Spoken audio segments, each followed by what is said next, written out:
What's up, Gotcha Gang? Good morning, everyone.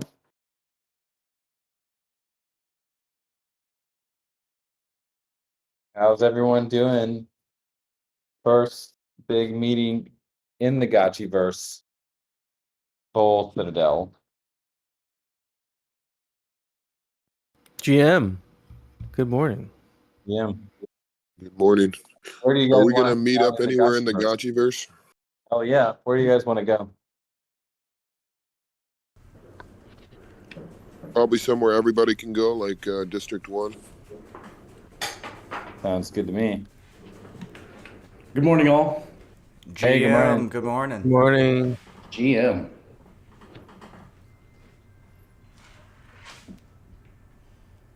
I'm gonna jump in. I'm gonna spawn in the.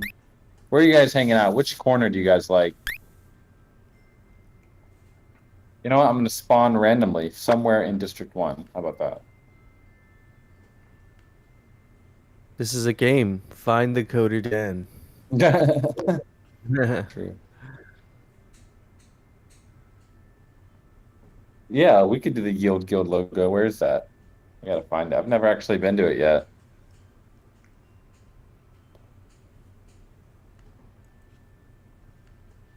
I have to make the screen like half size, so I got my Discord on one side.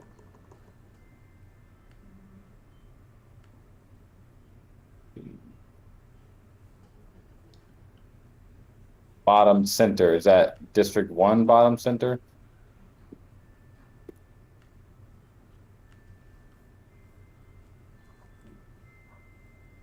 On my way. Where was everybody at? I just realized I've been flagged as a bot. All my watches. So I guess I gotta hook it up to the Discord, right? Somehow. Did Yeah. that last night. I got flagged as a bot too. I don't know how I'm not getting flagged as a bot. I the last 2 nights I've channeled with like over 50 gotchis, and it's been smooth sailing. Yeah, it's really based on like VPN, and there's a lot of different factors, a lot of ways you could get flagged, but mainly it's just the Google CAPTCHA said you're a bot. So we don't really have any other verification because it's quite easy for people to get around that. So Discord is kind of the go-to now for that, at least for now. We'll see how many it stops. Okay, let's see. Oh, we can open the console here. We can see. Oh, that's right. You can see the position. Forgot we'd added that in the console. That's really nice. So we're going to where? 14.6 degrees south, 1.9 degrees east.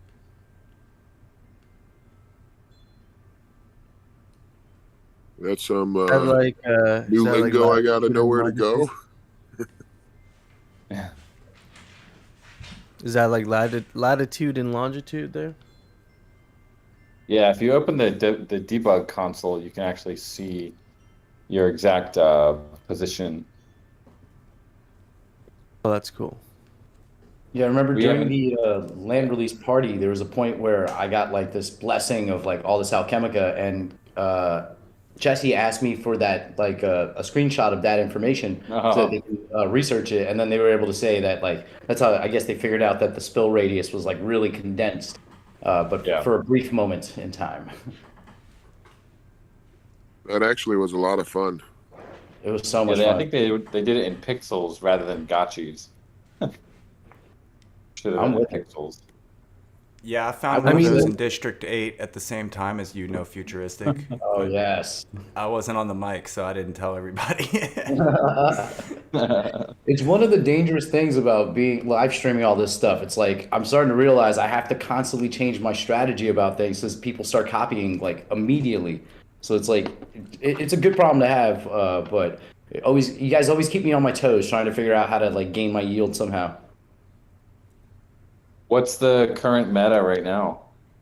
Well, for me, it's like every night, right before the reset, I go and borrow 30 gotchis and then go out and channel them like crazy because just the return on investment is ridiculous. Like I'm paying like 3 or 4 ghosts renting 20 or 30 Yeah. gotchis, and then like the yield has been like, if I were to sell the alchemica, like for the last 2 nights, it's been like $200 a day just from UBI, not even from the rentals, which I'm also doing on the side. So Yeah. it's the next step is to find a whole bunch of gotcha gang members and just make myself a scholar. Like if you need your parcel, channeled, and you're having issues with people actually renting and doing it, hit me up. I'll do it for less than the going rate on the market, and we can split it like that. And just whitelist me for your parcel and your gotcha, and I'll do it. So the idea is I want to I've been upgrading all my parcels as best I can. I got a couple that are now up to level 3, so I want to get as many upgraded as possible so I could start channeling. If I could do 200 channelings in a day, I would do it.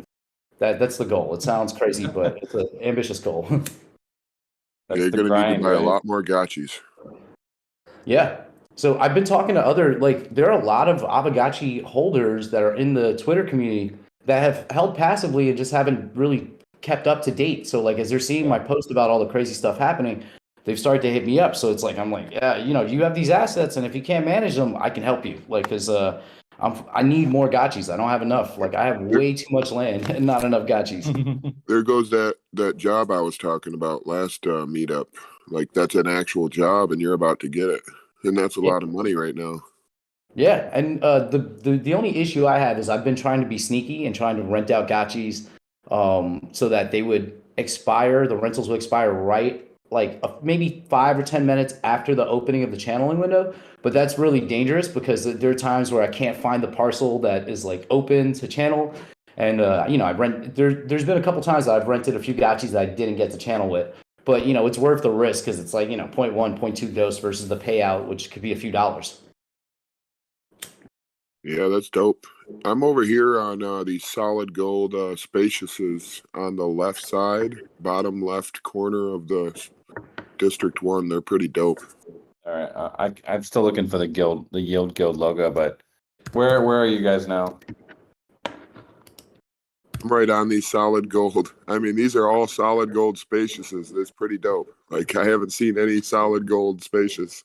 And there's one, Let's two. see. Okay. There's 2 right next to each other in the bottom left corner of District 1. Pretty dope.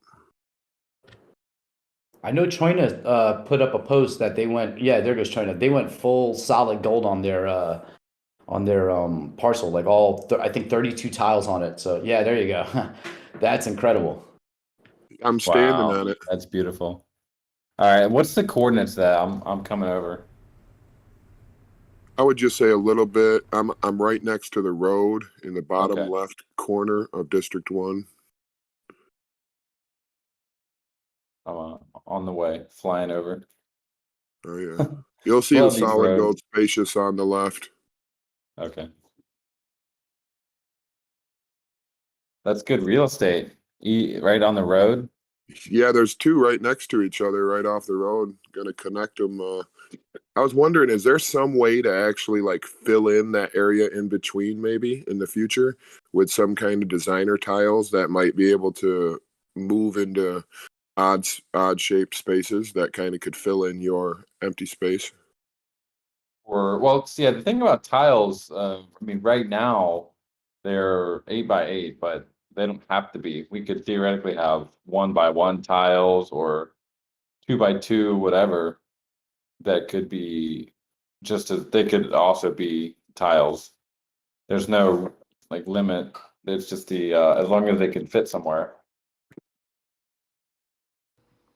I was Yeah, I think- surprised because I bought a District 42 spacious and it had a main road running across the front of it. Oh, here we go. But then I found when I went to go actually look at it the other day, it actually has a small alleyway road that runs adjacent down the other side, but it doesn't show that on the map. So are there these little kind of alleys that have been put in that aren't on the map? Yeah, I think so. And people were asking about, are they going to be included in the estate? And the answer is yes. They will not affect the creation of the estate. There are these little alleyways. Sorry about that. Which district are you guys in currently? I'm in District 1F, I think, and I'm looking for these gold tiles. I'm right next to Zombie Shepherd on this Oh, I gold think I tile. found them. Oh, here we go. Oh boy. 13.1 south, 16.5 west. So it would be the southwest corner, it sounds like, of District 1? Yep. Here we go. All right, let's see. Once you get to I'm that making corner, you'll see all the gold. I'm Yeah. making my way over. Yeah, I'm going in with Music City Corner. Gotchi Gang until somebody rents it and kicks me out. Is that Yeah, a level I 1? finally got What all level my altar things. is that? The level 2 altar? Upgrading? Ooh, we got a golden altar. Nice. Dope. I haven't seen a golden altar yet in the realm. You're about, yeah, there's one on this parcel next to the Yeah. one on the left over here. I'm Nice. gonna make my way over. Yeah, to be honest, I haven't had much time to actually walk around in the Gotchiverse. Like every time I do these like live streams of my channeling sessions, it's like 2.5 hours, and it's just me like going parcel to parcel. So I haven't had a lot of time to actually walk around and check out the Gotchiverse.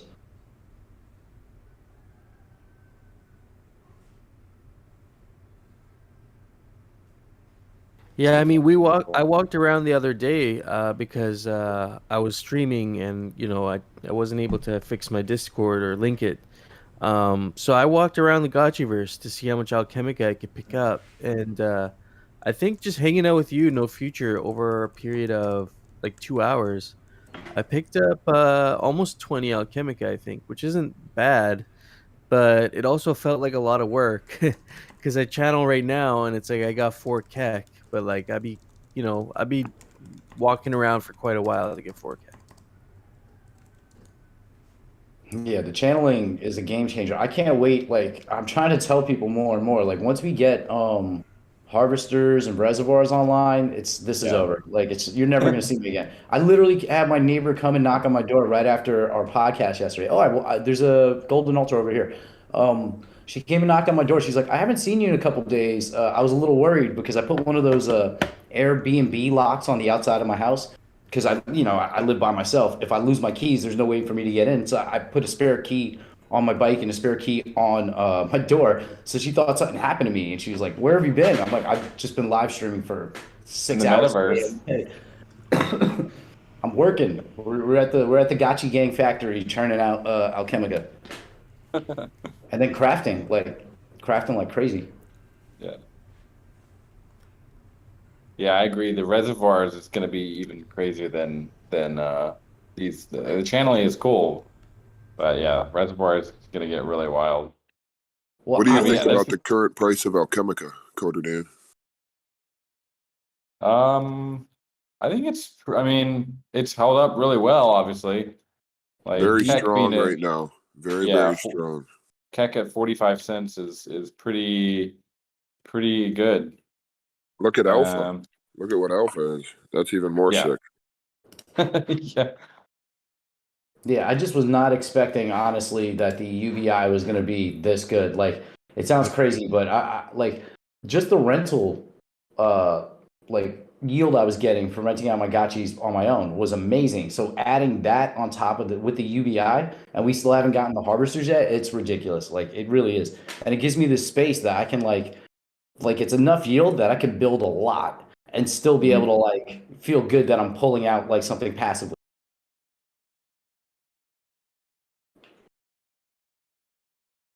Yeah, I mean, I think having the economy that is going to help sink a lot of these tokens and having things that people are going to want to spend on because they want to flex is totally a game changer.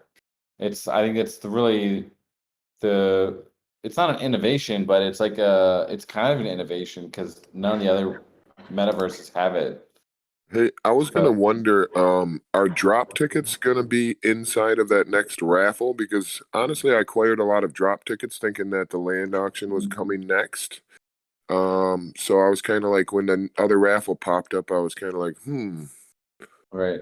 Well, the drop tickets are going to be definitely for the third auction for the parcels, because that's coming up. The DAO is pretty much voted for that, and the gnomes and the decorations. I think the idea with those is there's 6 levels of tickets. So there's going to be levels of decoration. So there will be use case for drop tickets. I don't think it's going to be for the decorations raffle. That's cool. Since drop tickets are about average the same price as mythical, I mean, one way you could add it in there is if everybody had drop tickets, you could just use them as a mythical ticket, maybe. It's just something I was thinking of. Mm-hmm. Yeah, it is kind of weird that you can't convert back from drop to mythical. Yeah, we'll think about that and discuss that. Is there any specific decoration that like you're really amped about, Coder Dan? Like the campfires, the gnomes? Which is one that like you're FOMOing for? I want to see a Let's see. godlike. I mean, I do love them all. I love the raffle gnome. Obviously, that godlike raffle gnome is gonna really be cool to see. There's not gonna be a lot of them. That one, and let's see. I think the globe is pretty cool. I like the globe. I like the lava lamp. Having that would be just because it's gonna look cool. It's gonna be kind of oozing around. That's gonna be nice to have too. Will you all of guys- these The lava lamp decorations gets my be the attention. same size? Yeah, they're all going to be 1x1s, but I think Golden Cross just posted one of them down here. I think they're all probably going to be they're all 1x1s. They might have, it's like some of them might be a little bit bigger than like a godlike might be bigger than a common. So I'm assuming we're getting a new category eventually in the bazaar. It'll be decorations, right? Well, Separate these are from- actually installations. So if you think about what they're going to be under the installation contract on OpenSea and in the bazaar. And the thing about these is there's only one level to them. You don't need to upgrade them. So they're basically level 1 installations. And they're perfect for the bazaar, because the issue with the bazaar is people think about, well, all these installations for right now in the bazaar, you can basically craft a level 1 whenever you want. There's no scarcity to them like there is with the golden altar. So these will be scarce installations. There's only going to be a certain amount of each of them. Will there only be like 5 like godlike flowers? Or Yep. like will there be a little more of like each one? Like will there be 50 instead of just 5? And then the same times for each one? I believe there's going to be, I think it's in the decorations piece. It outlines how many there's going to be of each. I think we're pretty much sticking with wearables numbers. So godlike will be 5. Yeah, Golden Cross posting the numbers here. So to have like a godlike flower, there's only going to be 5 of them, and they're only Yeah. going to be the size of 1x1. So like that's going to be pretty like rare. Mm-hmm. Yeah, and as far as utility, like we have some ideas. We're basically putting these out there as decoration only. Like they're just for aesthetics. They're aesthetica. But we're also not shutting the door on some potential utility that is non-economic. So basically a fun utility, something that you can play with. But it's not gonna like give you more of a boost. It's not gonna most likely not gonna do things like that. Like it's not gonna increase your yield in a way. But it'll increase the fun. It could increase the fun of your parcel in the future if you have one. Like there might Could be more of something- a fun factor. Could something like maybe having certain decorations maybe help your walls hold up longer? Just little things like that or something. Yeah, I mean, well, one idea, spitballing, but we've discussed it a little bit, would be something like for example, the Raffle gnome, maybe it can attack liquidators when they come to your parcel. Like it might be a little guardian or something. The gnome comes to life. Ain't there a horror movie like that? Yes. Thank you for my nightmares. I was looking at maybe luck. Like maybe luck could play a part of this. There might be. You said later on with walls and stuff. Maybe it's like a deterrent. Like maybe it reduces the chance, even if you have higher luck, of you getting in. Basically, somehow. like stuff like that. It's not really going to give you a direct yield, but it could have some sort of fun utility that Yeah, I mean, helps you parcel out a little bit. a strengthening utility is kind of what I'm hearing. And I mean, the more decorations you have on your property, the stronger it becomes, more of a deterrent, the more luck you have on your property. I don't know. I would love to see like a cool, it could just be a visual. Maybe this might be too much, but like if you own a raffle, like you're with a Gotchi with a raffle, if you buy these like gnomes, they do something like some kind of like, animation, they interact or something. Yeah. There's a lot of fun to play with the decorations for sure. And yeah, like Golden Cross says, they are NFTs. They're on, they're on chain. So we could, it also kind of opens up just more fun game elements for people making mini games to play with, like more space to explore. It's these Alchemica sinks like are so effective. I did a community call with like the Cool Cats, and they just recently implemented some small sinks in their ecosystem, and it immediately helped the price of milk. Like they were doing 25,000 milk and you get a special role in Discord. 200,000 milk and you get a backstory for your cat. So they're starting to roll out this stuff. They're talking about in this community call all this stuff that we're already doing and trying to figure out, it's just amongst the community. Like I don't like to shill too hard, like try to subtly shill. But at the end of it, I'm like, you guys all have to check out Aavegotchi. You want on-chain rentals, it's happening. People use the same arguments like, oh, why would people play NFT games when the assets cost $1,000? It's like, yeah, if you don't have a rental system, that makes sense. But if you have an on-chain rental system, that asset now it's an arcade game. Arbiculum is always saying it. It just each of our gotchis is a little arcade now, and it's a strong value proposition that this project has given to the holders of these assets. So I'm always trying to tell people like, get in. It's already too late, but it's not too late. Get in. Come on. Projects within projects within projects within projects. Yeah. Are they planning to like build out their own lending system? They have like an adventure guild where basically if you have like 20 pets and you can't do the quest every day, you can stake the pets and then you earn milk passively. The future is that there will be battles and boss quests, stuff like that, more sinks for the milk, and that the Adventurers Guild would be like a guild. It's run by the Cool Cats, though. It's not run by a DAO or a smart contract, to my knowledge. You could go and then borrow a cool pet, like rent it, and then do the quest to earn the milk. No, future. Do you think that's something like a lot of these other play-to-earn games? And do you think that has a big possibility of collapsing in the future with their tokenomics? With them, I see like I was worried about that at first, but now like especially after watching how we've rolled out like these syncs that people like community driven syncs, stuff like these flex pieces to show that you're an OG, or just the fact that you can upgrade your installations so that you can yield better. That model is clearly working right now. Just watching Aavegotchi. They have plans to do similar things. If they execute those similar things, then I think they could be successful. But I always tell people, like, when I look at Cool Cats, I'm not Cool Cats is a brand. I see the value of it as a brand. Maybe it's going to be a TV show or like selling plushies or something.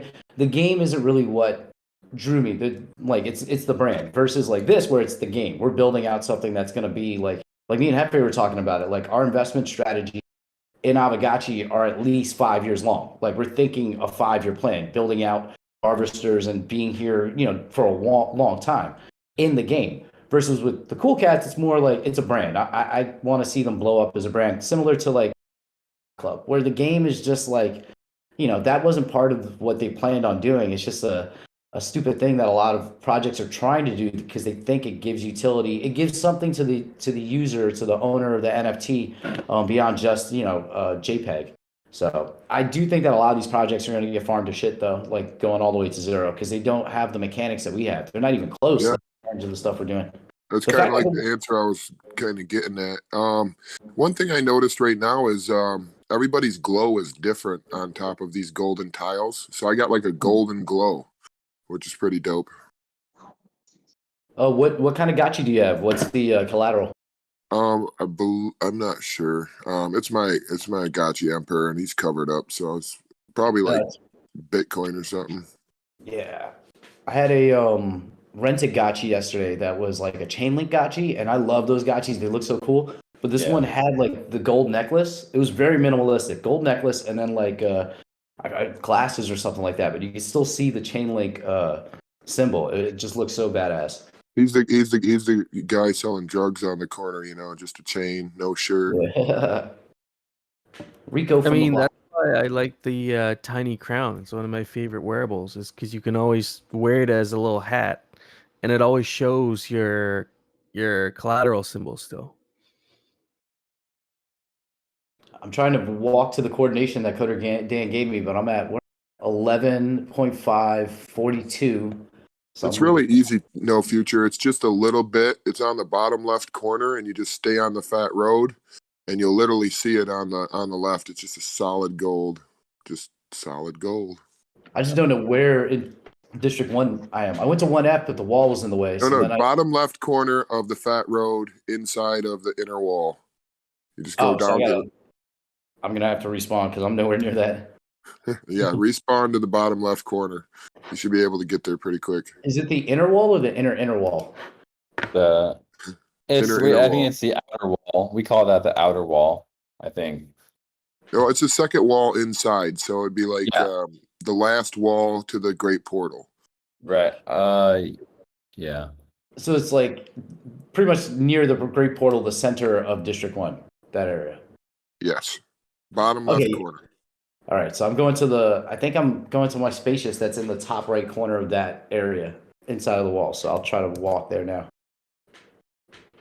Ooh, got Will Smith here with got a sword and a shield. Yeah, that's dope, man. That's dangerous. All freaking knighted out. Where are the mages? Where are my portal mages? Yeah, I know. Where's Lord Hills? I'm coming up. I got my mage hat on. Are there any I guess current plans for or things that will come up soon for UI stuff for channeling? Like to be able to see which lands have channeled or when a Gotchi's cooldown period will end? Have you checked the lending UI recently? No. Let's go there now. Sounds like some alpha. It's been there for about 2 or 3 hours now. We did just pushed a little update this afternoon. Did a little Saturday coding. Oh yes, I see it. I got my curve surfer mage outfit on right now. Oh, let's see. Let me know if these numbers are helpful. We could also calculate how long it is until they could channel next. To prevent people from having to do a little extra math, I guess, but I was on the fence. Can we also do this for the parcels to see when they're free? Because like that's one of the most challenging thing while I'm live streaming because I have so many parcels, and I've made a list, but I know that certain parcels are not going to be channelable or like being able to access them until like almost 11 o'clock Eastern now because of that, that slow drift. That's why I'm also building the altar so I can, if I can get it down to an 8 or 12-hour cycle, then it makes it easier for me to just kind of channel at any point. Yeah, we are. So this is powered by a new subgraph that we are building out, and currently we're basically checking all after every channeling event we're storing that information. So for the parcels, it's a little bit more complicated because it depends on the altar level, and currently we're not storing the altar level of the parcel. But we will be adding that in next week to the subgraph. So once we have that information, then we could accurately show when the next channeling time is. But for now, we just don't have enough information to do that. Yeah, I'll just have to buy more land then. That's fine. Yeah, because I was pestering Bearded because the Gotchi Vault. If you rent Gotchi Vault Gotchis, you're supposed to be able to channel on the land. Those rented lands will pop up, but it's hard to tell which Gotchi is associated with which parcel. So it just making it cleaner would be really useful. Yeah, we want to add what I eventually envision is on the lending side, it'll tell you how many parcels it can channel at that moment, basically. So it'll say has 2 parcels available to channel on the lending UI. I think that'd be pretty. So the Gotchi, you'll know when the Gotchi can channel, and then how many parcels it has available to channel at any moment. Have you Then, have you guys thought of a way to upgrade the amount of channelings you can do a day with the Gotchi or no? I don't think it's like really necessary at this moment, because it's just going to lead to more inflation that we have to handle. So Yeah, pretty I happy with. absolutely agree. Yeah. There was someone did mention maybe spending glitter to increase the channeling, and maybe. I mean, I don't think it's a great idea. I think it would just hurt our inflation Well, more. So. if you spent enough glitter to kind of like up your Gotchi to be able to channel, you'd probably spend some to earn a little bit more, but I think that maybe that could put more money in than just letting them be upgraded, right?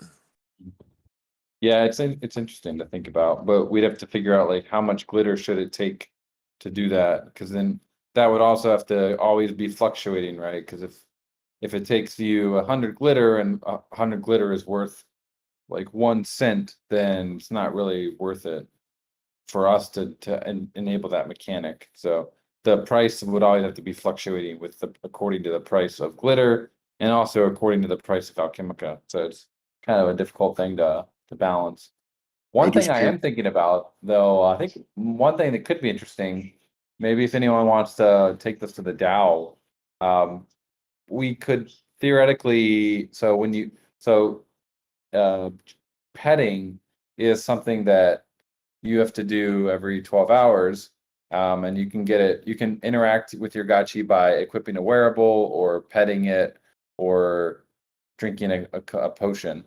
So it could be possible. I mean, it'd be better for the Matic network probably if we counted channeling as an interact with your Aavegotchi. And so you would have to do a little bit, like 1 less transaction per day, basically. Yeah, that brings up another question. Like the amount of money it takes to pet all my Gotchis really hasn't changed. But on this new wallet address that you have on Polygon, everything seems to be so much more money to like install an installation. What makes installing the installation cost so much more money than everything else? Yeah. So basically this is an architecture and for a choice we made. And we're probably going to undo it and go back to another idea that we had. But currently, the reason it costs like 0.8 Matic is because you're actually paying not only for your upgrade, your equipping or unequipping or upgrade, but you're also paying for 3 other upgrades to be completed on chain. So basically, if Bob has an upgrade that has just finished, we have a queue that basically is always increasing as more and more people are upgrading. And so when you confirm your installation, we're actually looking and taking the first 3 items of that queue and confirming those on chain. And the reason we did that is because if we don't do that, well, people, the idea was that basically we wanted upgrades to finish when they're supposed to finish. Like the idea was that you shouldn't have to come to your parcel and check if the upgrade has complete. It should just complete like it does in most games, right? In most games, you don't have to confirm your upgrade to once it's complete. It just completes.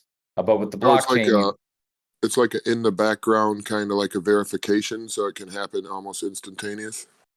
Yeah, it's not a verification. Basically, it says the blockchain is basically waiting to see, okay, are these upgrades finished yet? If so, we're going to confirm 3 of them, in addition to your other transaction that you're confirming. So you got your equip transaction plus 3 other upgrades that have been completed on chain. And so that for someone who's not upgrading, you're basically paying the cost for others that are upgrading. And so people will be paying for your upgrade, but you're also paying for their upgrade.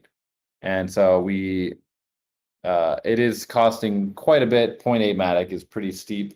And so it might be worth rethinking that architecture, and basically we'd have to go back to the original system, which would be when your upgrade finishes, it just kind of stays pending until you, as the parcel owner, or maybe in the future we could have an access right where your scholar or someone could go in there and they could confirm it for you.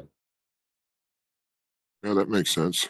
I'm standing It's right next to partly- you with my Salt Bay Gotchi with my sus butterfly.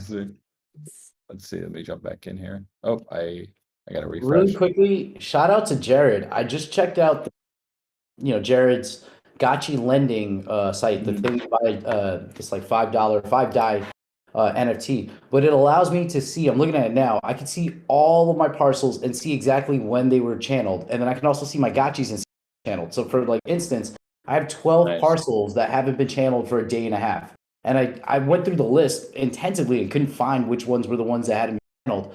So now I'm renting Gotchis and about to go channel them again. So I'll get another 12 UBI like now, essentially, which is pretty dope. So definitely check out the Wagby Warriors GotchiLending.com. Yeah. Yeah, real quick. So I mean, this model, it is it's, I don't think it's Social Security, because you're not really, like, there's no inflation there. You're not really paying into a system. You are paying, but it's not like it's not a pyramid system that typical Social Security is. Like everyone will if you have an upgrade, it'll eventually get paid by someone. It's not, I don't think it's really Social Security where you have to worry about like boomers getting old and then like paying for their retirement and then having no one to pay for your retirement. The only time that would happen is if the game kind of like people stop playing the game. Yeah, I was going to ask, what is the glitch on all of the altars that make them kind of look like they're like doing something, or is that something that's supposed to be there? Yeah, I think they have an animation, but it hasn't been like fully added yet. So There they're was an not issue actually with- doing the animation like the golden altar where it pops up. Yeah, the animation right now is definitely not the final one that's going to be there when it's. I think they're going to be adding that in next week. I know that you said you had fixed the disappearing altars and properties. I still have one. Is that something you guys are going through and doing by themselves, or is that something I should report? We are going through all of them, but if you want quicker, you can just go into build mode and it should refresh, like kind of like when you go into OpenSea and you click refresh metadata. You can just go in and you can refresh your parcel's metadata, and it'll refresh it on our server when you go into build mode. I will try. I wanted to touch on the land permissions, because I think that's going to be really important, like going forward. Are you guys close to, or will you be shipping the land permissions in terms of who can access your parcel,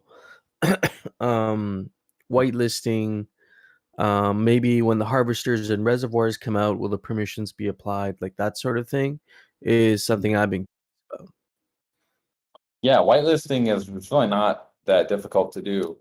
We'll probably just use the same whitelists that we already have for Gotchi lending, and so those can kind of be reused if people like. The blacklist, I don't think that's not going to be as high a priority probably, because we have to kind of make that from scratch. And then allowing any gotchi to come on a channel is also an option that we can add in. That's obviously the easiest. There's really no coding necessary for that. So that should be pretty easy to do. And I mean, And with that being so easy, has anybody seen the rental market change on renting out these gotchis? yeah, that's a good point. Upfront cost Gotchi rentals on par with the play drop. I'm doing it manually, so it's worked out. Quick question though for rentals, since we're on that. You said that we could see when the last time a Gotchi channeled. If the Gotchi is not showing that information under it, is it safe to assume that Gotchi has never channeled? Yeah, I think so. Oh, that's good to know. Okay, cool. Yeah, yeah. If it doesn't have any info there, I'm pretty sure It's a never virgin. channeled. Yeah. So go show it what it means to channel. Pray to earn. Pop its cherry. So for the access rights, so channeling is pretty much done, and the next one will be emptying the reservoirs. That will be another ability that we'll have, and then the final one and the most complicated one is the actual equipping, building, and unequipping and upgrading. So I'm curious what you guys think. How would you like to do that? Because it actually involves spending alchemica, which obviously you don't just want to give a bunch of alchemica to your scholar and tell them, go build for me. Does anyone have has anyone thought about any ideas for how you would like to see that? Well, I mean, one thing that's developed in other games that I've played is actually builders guilds, which I'm thinking maybe that might emerge. But I mean, it would be cool if there was there'd have to be a trust factor, but people who'd say, well, I'll build a structure for you for the cost of alchemica plus a certain percentage, and then if there was a smart contract for that, that would remove that trust factor. And maybe a guild could use that and say, we have all this alchemica. Maybe we want to offer some building services with our alchemica, and we can set a rate plus a split, and create some revenue for the guild that way, by farming alchemica and then building structures for other people. Yeah, so the current idea that we have is to have basically a parcel treasury, a pocket, similar to how we have with the Aavegotchi, and each parcel would basically maintain its own escrow account that the parcel owner could deposit alchemica into, and when there's alchemica spent on the parcel, it could be by the owner, could be by a scholar, then it would basically deplete the treasury from that parcel, and they could provide a tip as well if they wanted. They could say, okay, I'm gonna give anyone who builds this installation is gonna get a 1% tip of the price of the installation. But I mean, I can see that getting very out of hand very quickly because the incentives aren't necessarily aligned in the right way. The scholar could just go on and just start building everything and just empty out the vault as quickly as they can because they want to get that tip. As of right now, I can basically rent my 30 gotchis to my buddy, and then he could basically go in and channel on all my properties now from that one upgrade, right? From which upgrade? You said when you do instead of 0, you do the number 1.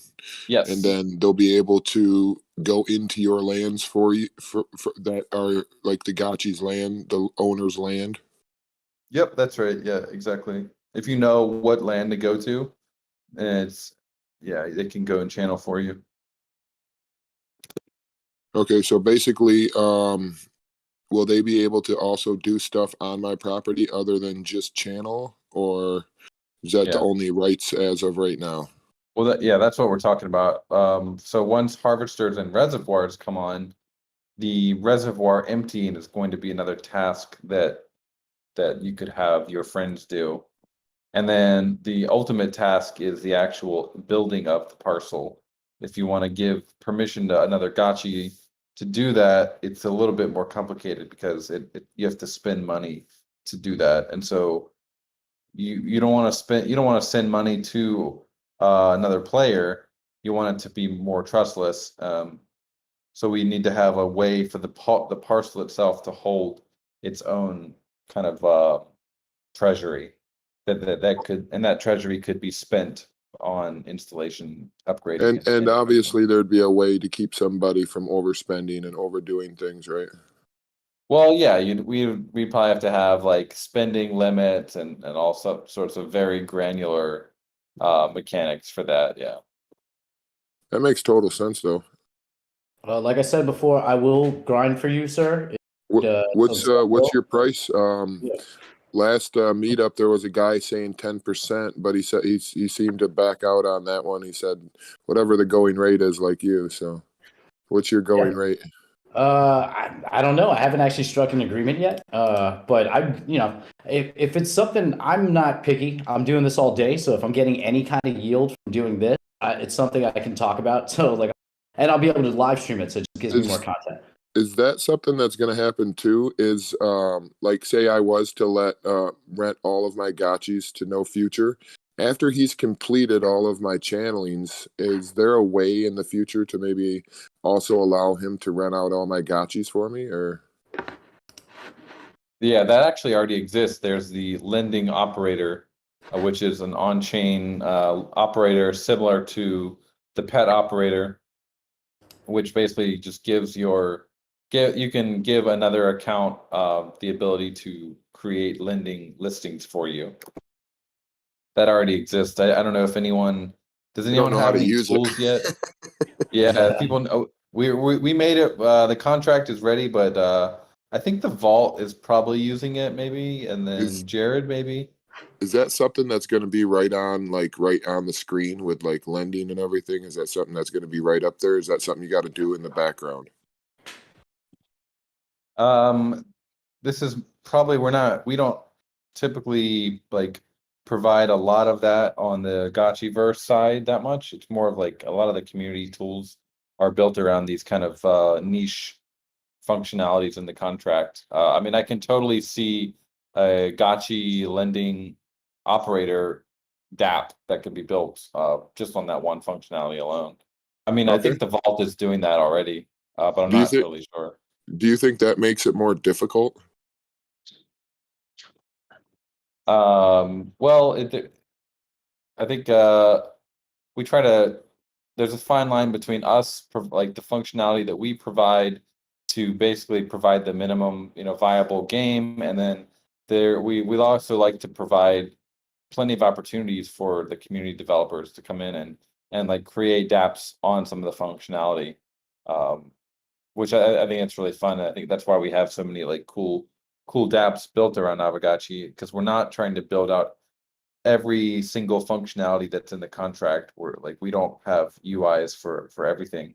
That's cool. Hey, Hefe or No Future, do you guys want to do like a video and kind of like, I think like instructional videos is going to be very important with what just Coder Dan said too. I think those will probably get you guys a lot of hits too. So.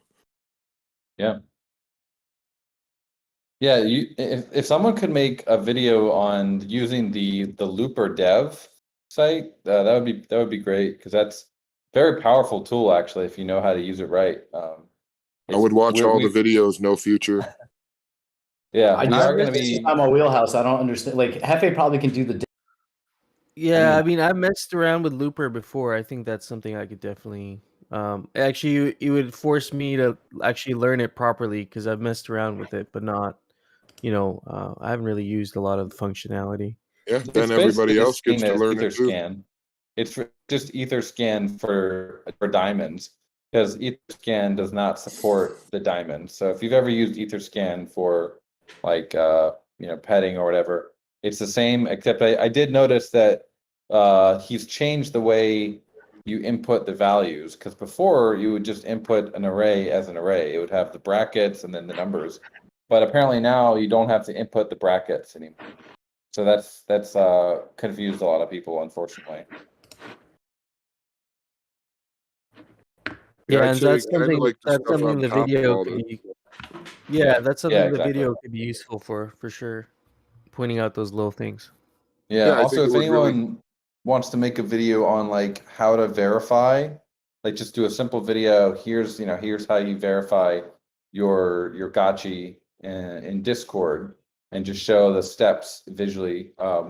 We're working on a new docs.gotchiverse.io, and I'll drop this here. This is going to be kind of a new area for documentation.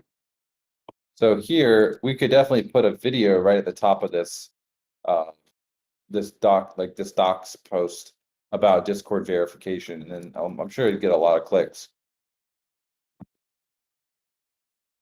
Yeah, I I think mean, another I one had to would do be, that last night. yeah. I just thought of another video idea. Could be the new staking UI, because that's something I just got into. I just jumped into the WAP Ghost pool, and I also did the Alpha Ghost pair. I threw Mm. in some Ghost in there, so I'm earning a lot of glitter right now. Is this glitter payout gonna decrease as more people jump into these pools, or is this something that's gonna stay fairly consistent, like Friends? Well, No, actually, no, because the quick swap pair for Friends was always fluctuating based on like volume and stuff, right? so Friends is basically it does not get diluted as more people stake for it. And that's kind of it's a cool mechanic, but it's also an issue because there's no cap on the inflation of how many friends we can have every day. So the glitter is more of a traditional master chef sushi swap reward pool. And so if you go to the UI app.aavegotchi.com/stake glitter, you'll see each pool you got the name, then you have the number of tokens that have been staked, and that is the actual number of LP tokens. So, for example, 526,608 Ghost FOMO LP tokens have been staked, which really isn't that meaningful right now. But eventually, we're going to convert that into a TVL metric. But right now, it's still a little bit hard to do because we need to get price APIs for each of the tokens. So right now, we're Kind of just like how showing how Aave many does staked. it. Yeah, exactly. Next to that, then you have the weight, which is the weight. It adds up to 100%, and that's how much of the total glitter per block is being allocated each pool. So WAP goes, for example, is 5%. And if you add up all the glitter reward in the next column, you get 360 plus 1081 plus 1081, et cetera, et cetera. That is the total number of glitter that's going out every block. And that number is calculated based on giving out 10% of the glitter supply, roughly, because it's not exact science, because the blocks on Matic aren't exactly all at the same time. But generally speaking, we're going to give out about 10% of the of the glitter token supply in the first year. And so that's how you get that 360 glitter per block number right there. And So so, the yeah. APR will change. Oh, yeah. The APR will definitely change because right now there are, for example, when we first created the glitter pools, the pools, for example, I got one example here I can just show. We had 80 Ghost Glitter LP tokens staked, and we were earning basically 100% of the pool because there was no one else. Obviously, that did not last for very long. Lasted for like a minute or two, I think. And then as other people started coming in, our 78.8 glitter token LP is now very, very small. It's not even 1% of the pool. It's like 0.00005%. So we're earning currently 0.03 glitter per block for that LP with our initial liquidity that was added. Yeah, I'll say you guys have been shipping so fast. It's like it's just continuous. Like I've had like the day that glitter dropped, I woke up not expecting it, saw the announcement, got up, immediately went to like get liquidity from other into these pools, and then just started like, watching it go. And it's like I thought about making a video, but it's like there's so many things happening all at once. Mm-hmm. Really like pace this out to think of what content to make on top of Yeah. live streaming and all that other stuff, to be effective and make sure that we're getting this information out to people to onboard. Yeah, I mean, any kind of informational video with like a video around a certain topic where you kind of do a deep dive on it, that kind of stuff is going to be super, super useful. Like live streams are great for engagement and stuff, but I think you probably find good success creating kind of these like 2 or 3 minute deep dive videos where you explain a topic, kind of create this kind of evergreen content. The issue we've had with Aavegotchi for so long is shit's always changing so fast. It's hard to create evergreen content, especially for like documentation. But what I'm hoping here in the next 6 months is that we're finally getting to I wouldn't say a plateau because that means we'd be stagnating, but the core functionality of the protocol is very close to like being more. It's definitely more mature than it was 6 months ago. Like we've accomplished a lot of the stuff that we put out in our roadmap. The Gotchiverse is basically live. Gotchi lending is live. You got Aave Ghost is live on Aave. Pretty much all the big stuff that we wanted to accomplish, we're pretty close to there. So it'll be easy to start making more content because that.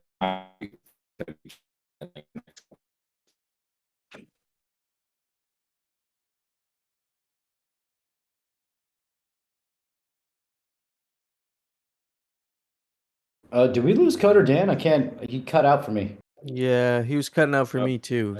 Oh, I think he's coming back. I'm back. Where did I I was cut out? gonna ask, are you guys gonna upgrade like the map in the left corner to be able to change it, adjust it to district, zoom in, stuff like that? Yeah, I think we'll probably need to. It's pretty big right now. Yeah, I can barely tell where I'm at. I just literally went down the whole outside of the wall thinking I was inside. Yeah, I did that earlier too. It's pretty annoying. I would love to see if you guys can add a search feature. So like when I'm looking at my part, eventually it's going to be 100, I can tell, but like so that I can search by the parcel address name to find which ones are which. Yeah, there's so many things we can do. One, I want to add a feature where when you walk onto the parcel and you see who owns it. Like it shows you kind of like with the districts where it shows you what district you're entering. A little bit difficult to do though because we don't actually have parcel collisions live yet. Although they probably will be live eventually.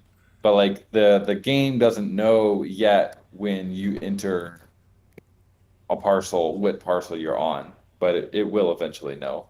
So once we have that, then we can add cool things like I want to see whose parcel I'm on, right? I want to go snoop on them. I want to go look around at their stuff. But we can't really do that right now. There's probably a way in the background to figure out their wallet address, though, right? Yeah, we know the parcel address. We know all the parcel information. We just don't know what parcel you're currently standing on because we don't really. That's called a collision. Basically, when you enter the bounds of that parcel, currently the game doesn't know that's happening. But it takes there's so many parcels. It's a lot of collisions, and we're just worried that it's gonna kind of overwhelm the server because there's so many collisions. I got a question. Any alpha on when walls will be released? Yeah, they're probably after the reservoir release. I mean, definitely it'll be after that. We'll do reservoirs and harvesters. It's going to be the next one up, and then most likely pretty quickly after that, I would say walls will be coming. I really noticed that the price of Alchemica kind of shot up after you released all of the glitter staking things. You think I don't think it really shot up that high though, actually. I was expecting a little more of a bump. It had dropped down from where it was at, and then it spiked back up a little higher, especially Alpha. So, I mean, with Yeah. the price of Alpha and with the tokenomics, I mean, there's so much use case for it right now. I mean, there's just not enough, it seems like.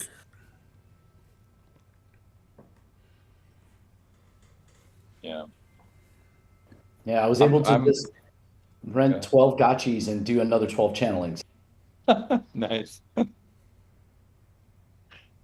Yeah, speaking on content and deliverables, we're trying to come up with like, as many ways as we can on getting over to Polygon.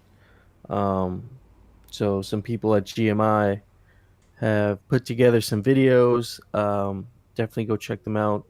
I think Yeah. somebody had said using Juno was another way, so we'll look into that. And I recently just used Binance actually to bridge directly to Polygon just using Matic. So I converted my USDC into Matic, and like it took like 2 seconds, and it was like 0.01 of a Matic on Binance, and using their Polygon bridge, bridge it over, and then use QuickSwap and swap it over into whatever you want.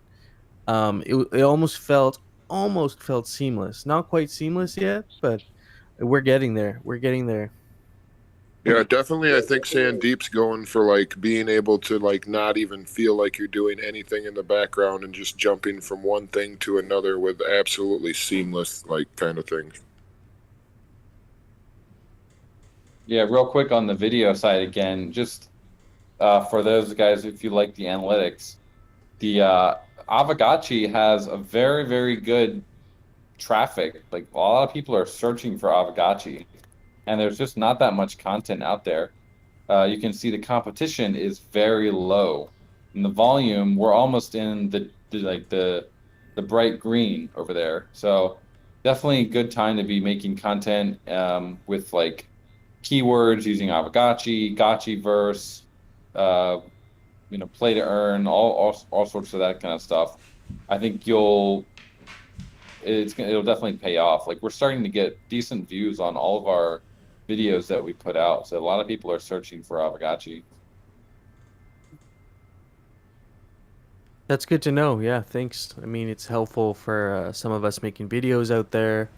I know No Future is trying to get his subscribers to 1,000, so he can do some upgrades to his YouTube channel. So definitely give that a Drop a look. link. Mhm.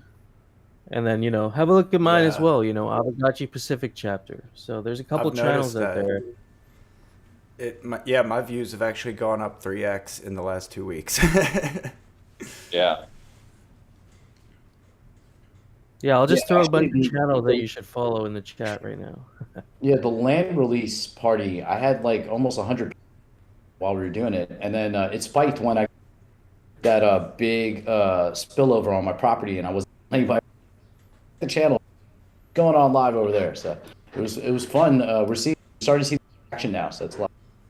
Yeah, I think the one thing you guys probably need to think a little bit about if you want to grow the channel faster, like people don't necessarily want to sit and watch like a 2 hour live stream unless they're there for it from the beginning, right? So I did YouTube for a while before I got into crypto, and typically, you want to do 2 to 10 minute videos with like a topic, and then you put all sorts of keywords in it and work the SEO game. And I think you'll find that your channel grows a lot faster doing that. Because the live streams are really more for engagement with your current audience. They're not really going to get you a lot of like new subscribers. Yeah, I found success when I started taking these hangouts and doing summary videos of them because it's just no one's people we go for 2 hours sometimes, and even when I miss 2x speed, so I can listen through it quickly, and if you can just get the alpha like dragged out of that 2 hour video and condensed into like 2 or 3 minutes, it really does. It Yeah. really does work. Yeah, like a little alpha, like a hangout TLDR video where you just go go through and make like a 10-minute video, like here's what you missed, like in the last hangout, or here's what you missed in this call. That would probably be a big service to the community, and also good for bringing in new people. Like, but you gotta give it a good title. If you just call it like alpha, here like weekly hangout alpha, might be, you gotta play to the algorithm. You gotta type in words people are searching.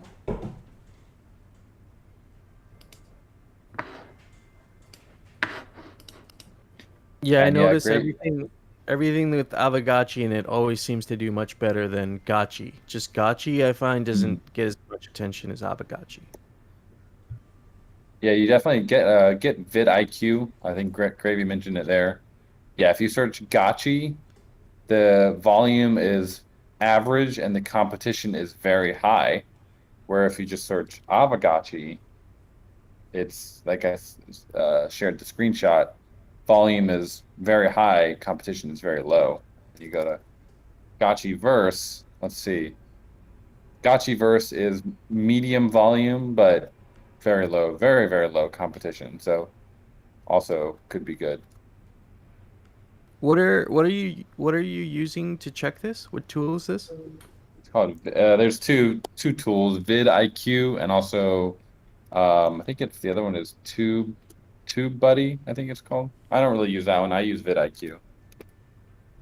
Oh, okay, yeah, Yeah. Gravy was mentioning that one, yeah. Yeah, there's kind of three things you want to do for good SEO. Well, four things. First of all, you want to have a great thumbnail, and then the other three, the title, the channel tags, and also the hashtags should all include similar words. Like Aavegotchi. If you want to rank high for the Aavegotchi keyword, you need to have Aavegotchi in your title. You need to have it in your keywords, which are when you create the video, there's like a keyword section. You can just add a bunch of keywords. And then YouTube also has the hashtags now. They didn't used to have these. But those are in the description. If you put hashtag Aavegotchi in your description, right at the beginning of the description, before you put anything else in there, it'll count that as a hashtag.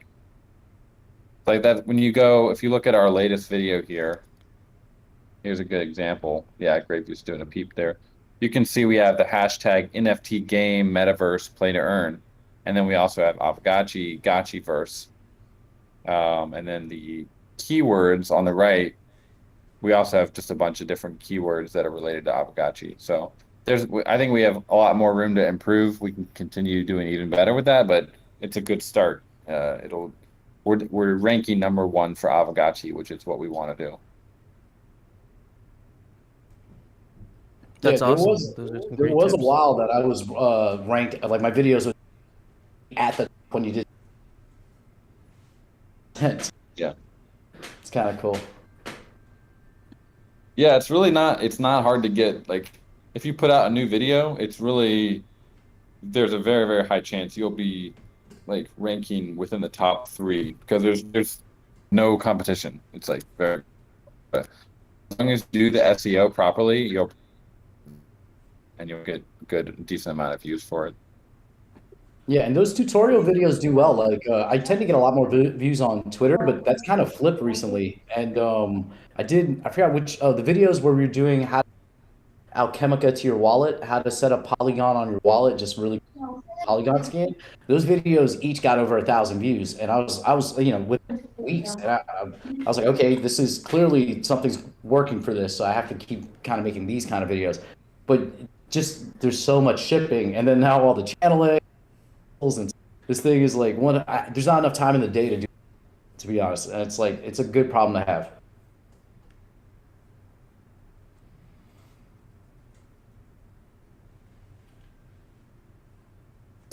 Yeah, there's just so much to cover. It's impossible to do it all. But I think they're both long games, right? The long game, you got the Alchemica and growing your parcel. Then you also got the long game of growing your audience and becoming like a YouTuber. So both very good things to keep working on that path.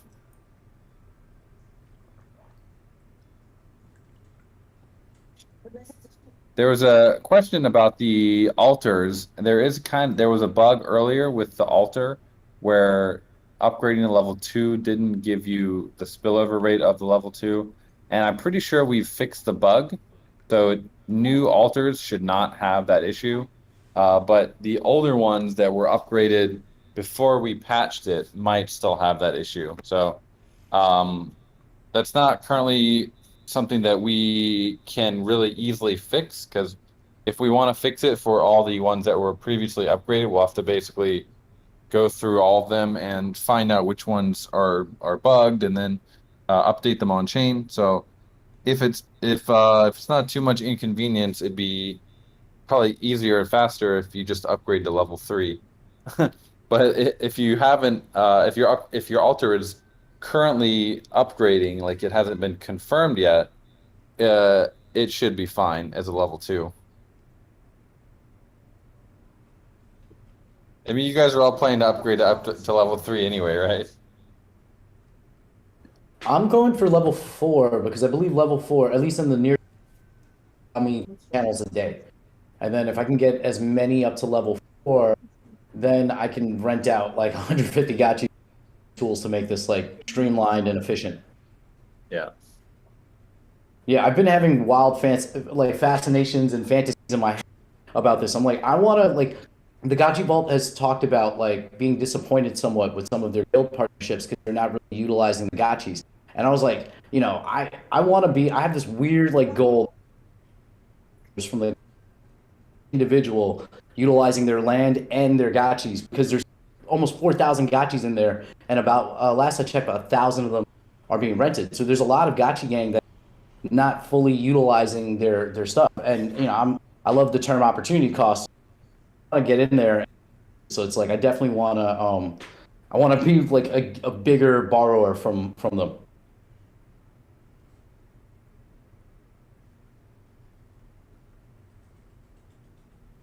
So with the Gotchi Vault, if you borrow a Gotchi, can you channel on those parcels that the Gotchi owns? Is that something that they've allowed within the Gotchi Vault? I'm not They sure. they've set it up, and like so if I rent a Gotchi Vault's Gotchi, I can see in my screen, like if I go to enter the Gotchiverse, I don't have any rented ones still. Oh, I do. So you'll see in the UI those Gotchis, whatever land they're associated with, pops up, and it shows like the rental symbol. So like my queue of 56 portals or parcels will expand to more based on whatever I guess parcels are associated with that Gotchi. The only issue I'm having is I've tried to go to to different parcels and channel, but it kept telling me that I wasn't the owner. So I'm assuming that I have to either go through each parcel and figure out which one of those rented, or eventually there'll be a UI like to let me know which ones I can go to. Either way, I'm down for it.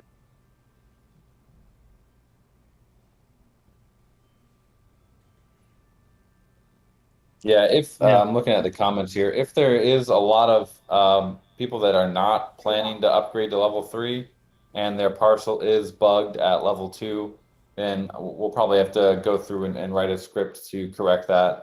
But it's going to definitely take a little bit of time, and we'll definitely have some dev overhead for that.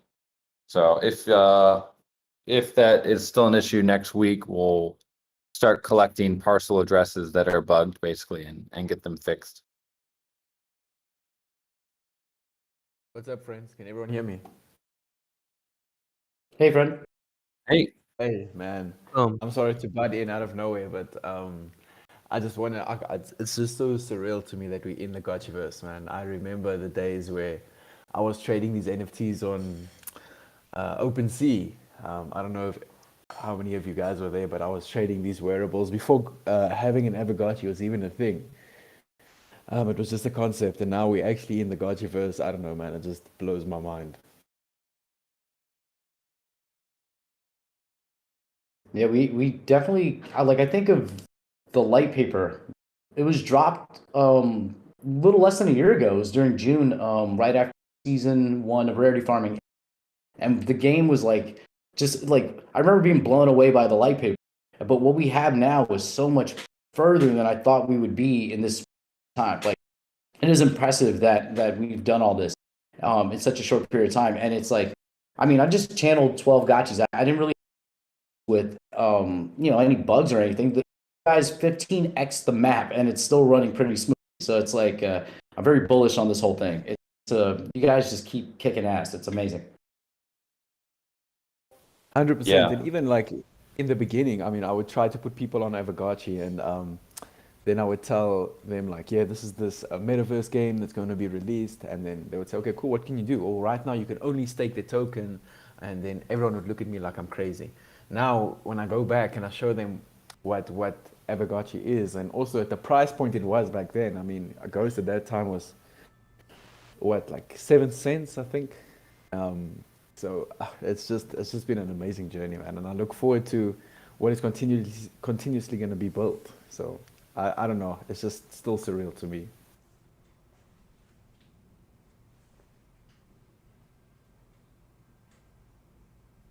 Ghost at 7 cents. I mean, wow. You're like an OG. You've been here since the very beginning. So yeah, it's probably been a huge develop. Like you've been from the start, from when Ghost was staking before the Aavegotchi itself, right? Um, that's really cool to see. Where Aavegotchi, because I joined during Haunt 1, so actually even I wasn't like right from the start, you know. Yeah. Jade Z, where did you get introed by Mark Zeller or something? Like very early, or were you from the No, no, Linkies? no. So there was a YouTube video that I watched. It was so long ago. By a YouTuber known as Chico Crypto, and he spoke about the Aavegotchi arm that's being created now, because he was busy talking about Aave at the time. So he made the link between those two, and because I loved Aave as much as I did then, I looked Yeah. into it, and then at that time, I mean, I think I invested a little bit, but I basically took my Uniswap airdrop, put all of it into Aavegotchi. Nice. So that's how I basically got into it. And yes, I mean, at that time you couldn't even buy wearables. I was part of the first wearable raffle. I still Yeah. am to this day. So I wish I bought the Link Cube, man. Oh, that's my biggest regret. Not even missing out on Bored Ape, man. Missing out on that Link Cube. Oh, dude, what I would Yeah. give for a Link Cube. But yeah, it's been a crazy ride, and I've got so much sentimental love for Aavegotchi, because Aavegotchi introduced me to like cross chain DeFi. So I mean, it was my first interaction with Matic was because of Aavegotchi, and yes, just getting into the DeFi space as a whole. I mean, Aavegotchi has taught me so much around just cryptocurrency. Not so it goes a lot further than just being just a game. I don't know. For me, it's great. Oh, I love this project too much, man. I share the love with you, man. I mean, it's pretty incredible how much you can learn about DeFi just by being a part of Aavegotchi. I didn't know anything about DeFi. I mean, I wanted to, but it was a real deterrent on layer one with ETH gas prices being, hundreds of dollars to do a transaction. And my worry was always closing out a position and, having to pay absurd fees. So, like being on Polygon and then having so many knowledgeable people with DeFi, and then also having the DeFi aspect in Aavegotchi itself. Like my first staking was with Aavegotchi. I'd never staked a token before I came to Aavegotchi. So like that, even that was a new experience, and I've done a lot more since then. So it's been really incredible. It's a very educational experience for sure. Yeah. I What really blows my mind is just like we've come so far and we're so far ahead of the market, and it's just like seeing all these influencers on Twitter, and like people always, I see them all the time. They're always asking. It's probably just engagement bait, but it's like every time I see a Gotchi gang replying, or like I reply, I see them responding to all these other like kind of like general trash NFT projects. They're like, oh, that sounds interesting, and then like they get like 5 responses from Gotchi gang, and they're just like silent on it. It's so confusing. Like, what are the? It's like feels like there's like a concerted effort by the influencers in the NFT space to just like they just ignore Aavegotchi somehow, or like they've heard of it maybe like 6 months ago and they were confused by it. It's too complicated. So they're just like, no, no, I'm not gonna do that. It's hilarious to me. That's why I But I like making mean, content though, because it's now documented forever. You're gonna see like that when I was talking about this a year ago, 100%. You could see every time I drop a video talking about I made $200 of Alchemica today, and I plan on reinvesting it. Or we're talking about DeFi. I only do single staking Ghost or simple stuff on Aave. I don't borrow or do anything. When you release Glitter, that's the first time in a long pairing because I feel so safe in it. So I can get as much glitter, so I can build faster, and just Yeah. be in this economy more. So they'll get the message when they'll see it. Hit our sandbox moment, and our land blows up, and it's already starting to do that because the land is above, at least in terms of Ghosts. Like Humbles, I think are approaching the price that they were at the GBM. So it's their loss if they're stupid enough not to jump in. I mean, But those another people thing are is okay. that I was gonna say sorry, those sorry, people go are ahead. just okay paying the highest price too. So I mean, they can go ahead and do that when, humble parcel is a couple ETH to buy. Yeah, but that's to whoever wants to sell them. I mean, like as Codadan says, I don't think people really understand um, how much technology and how much effort is put into this project. Like people are sleeping on Aavegotchi, like man, because I've been a part of Yeah. a lot of nonsense, honestly, bro. And every single time I go to try and make a quick buck or whatever, I either get burned or all of my money just goes back into Aavegotchi anyways. Um, but like, it's people are truly sleeping on this, and at the end of the day, like you say, they're just gonna buy it at higher prices to whoever wants to sell it. I mean, I ain't selling, so Well, I do have a DGen tax, so I literally bought a lot. Like I have over 40, I think 45 at this point, because I do plan on moving in. I'll sell a couple of symbols, high markups because that's the price you pay for your ignorance.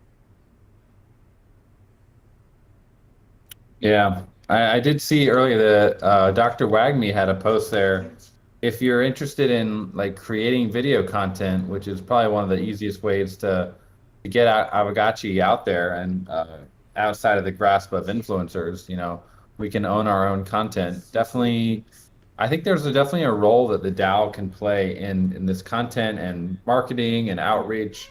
Because Pixelcraft, we're very very focused on shipping the product, making sure things working smoothly, and as as it happens, like our we have good marketing. I think we're very like good marketing team, and we get a lot of stuff done. But at the end of the day, there's never enough. So probably could be interesting to have like more DAO resources allocated towards content creation and helping the ecosystem grow faster. but also yes, that's what help giving back to the community as well. Because I mean, one thing that I love about the project as well is Aavegotchi as a community. I don't know, it's almost like a little family. I mean, you yourself, Codadan, would be in the Discord answering questions. I mean, even back way back in the day. I mean, I made some crazy mess up bridging my stuff to Matic for the first haunt, and Moon Gotchi helped me out, and I mean I bugged the hell out of those guys, but dude, they were just so patient, helping me out. I mean, I had heart palpitations, man, because it was the first time I was ever doing something like that. And then even Bearded back in the day, I mean, he was still like not nearly as influential as he is in the space now, and he is still answering questions, helping out. I don't know, man. The Gotchi gang, it's almost like a family. Yeah, I totally agree. Like we definitely feel like this Discord really is like a little family. Like it's our own little island in the craziness of crypto. And everyone, obviously there's a lot of new people and there's a lot of discussions that get heated sometimes, but at the end of the day, the crypto incentives have us all aligned with our incentives going the same direction. So it's a great feeling to have that. And Ghost is really, really hold up, you know, its end of the bargain. If any of you guys have been holding it through these really hard times. It's the curve, brother. It's the curve. Quick question, Coder Dan, about the Looper dev. Are we specifically using that set lending operator to set the whitelist for our scholars to use our land? No, the lending operator is specifically for giving an address, probably a contract, although it could be an EOA, an external owned account. You're giving that address the permission to create listings for your Gotchi and create, remove, whatever, and also execute. So that's for the lending side. For the parcels, you want to use the set parcels access rights function, which is in the realm diamond that's linked above. The lending operator is in the Aavegotchi diamond, which is that's the old contract with all the Aavegotchi stuff in it. How does the security work, Coder Dan? I know that you guys have built out a lot of stuff, and now with the DAO building out this new stuff, what do you think about the security? Because I know that's really big in the crypto area right now. So, I mean, having that stuff built on the back end, does it have the same security? Yeah, I mean, lending operator specifically, like that function is just like pet operator. It doesn't give them any other permissions to move your NFT to do anything with it. All it does is very specific. It just gives them the permission to create that listing, that lending listing, and execute it for you. I was just wondering in the future if like a bad actor put something in there to, you know, disrupt that. Would that be something that is like, you know, possible, or is that something on the back end with developing this new stuff as in the DAO could happen, or what do you think about that? Well, the contracts are open source, pretty much, especially the smart contracts throughout their development. So we always encourage community developers to look at the contracts as we're working on them. I think that is really great, and we've had some definitely have some community devs looking at the contracts as they're live, making suggestions, helping finding bugs as well. And we are very happy to give out bug bounties in Ghost if anyone finds any bugs in the contracts that would be either causing like rampant inflation in the economy or losing user funds, or basically ruining the state of the blockchain. Definitely. Do we have a security DAO right now, or is that something that might be able to be built as well to kind of do those things? Yeah, it's a good suggestion. We don't have any specific like DAO out like arm that would be handling that, but I mean, security is definitely the number one thing to focus on, especially for smart contracts, but also for the Web 2 architecture that we have to use. So I think that would be a great initiative. We have a lot of ghosts sitting around that could definitely be used for bug bounties. Yeah, I think security is definitely at the highest point of anything. All it takes is, you know, one really big bad thing to happen to kind of wipe things out. So I think security is definitely high up there. I mean, definitely, like, if anybody's listening in there that wants to create a security DAO and get like approved and everything, that'd be pretty dope. Yeah. The good news is that now that the realm contracts are done, they're not done, but they're definitely getting much closer. The amount of smart contract code that we need to be shipping is going to be getting a little bit less than it was before. Like this is a major release for us. This realm contract and the installations and the tiles and the glitter and the glitter staking. Like that's like basically 5 contracts that we just released in a month, in the last couple weeks, they're very new, they're fresh. So we need lots of eyes on them. But as time passes and the TVL goes up, they haven't been hacked, then obviously the security of those contracts goes up. You're definitely, because they haven't been hacked. definitely godlike there, Coder Dan. You and the rest of the team. Yeah, it's been very, very intense. But we do have some other cool features coming out soon. We're gonna have buy orders coming. We're gonna have the GBM Bazaar that we've talked about before. Now that we've gotten through the Realm contracts, we can start focusing a little bit more on the Aavegotchi protocol and get the buy orders coming. That's gonna be And cool. did you mean also that you guys would have more time to maybe focus on looking at those contracts since you'll have more time? No, I mean generally once the way we develop is we we try to develop in as small chunks as possible, which helps a lot with the upgrading. So the Realm one was very complicated because it's a big product. But once it's out there, we generally don't, we don't need to review the code too much unless there's a bug that's reported. Not that code. I meant the code that you were talking about, like some bad actors could come in, like different things being built and stuff. Maybe you guys might have a little more time to like look at that stuff than you do now. Yeah, for sure. Like especially the Web 2 side, we're building very quickly, and really we just take things as they come, and definitely it never hurts to have community members helping doing penetration testing with us. So definitely yeah, go ahead. Sorry, I was gonna ask, are you, because we're talking about this Gotchi, are you gonna be in NFT NYC? I'm assuming. It will not be, but Aavegotchi will have representation there. I don't know if Golden Cross is on the call. He's got some updates on NFT NYC. I think we're looking for we're working on getting a venue in NFT NYC. It was the Polygon House, if I'm right, that he was talking about, that we could possibly do like a Gotchi meetup as well. Yeah, that was one, but I think we're actually looking at getting our own little venue for an Aavegotchi meetup.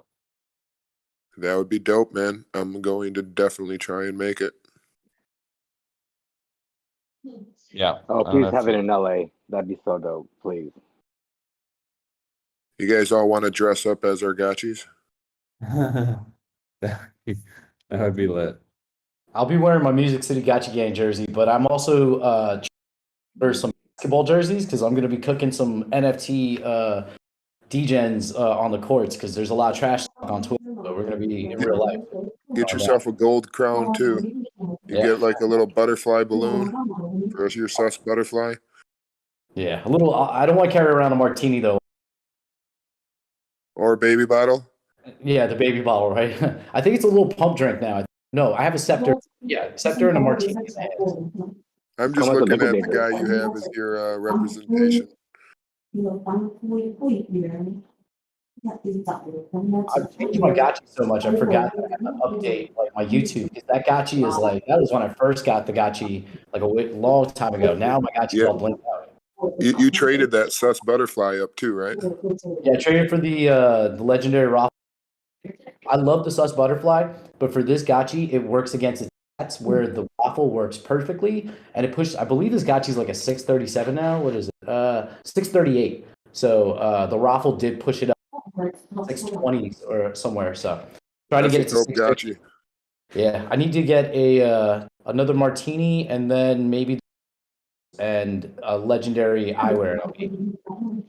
I want all mythicals, but we gotta sell. Once I sell some land to some upgrades to some mythicals.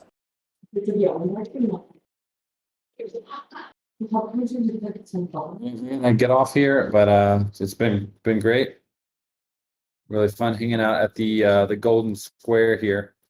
You got any alpha you can like break us off with before you dip?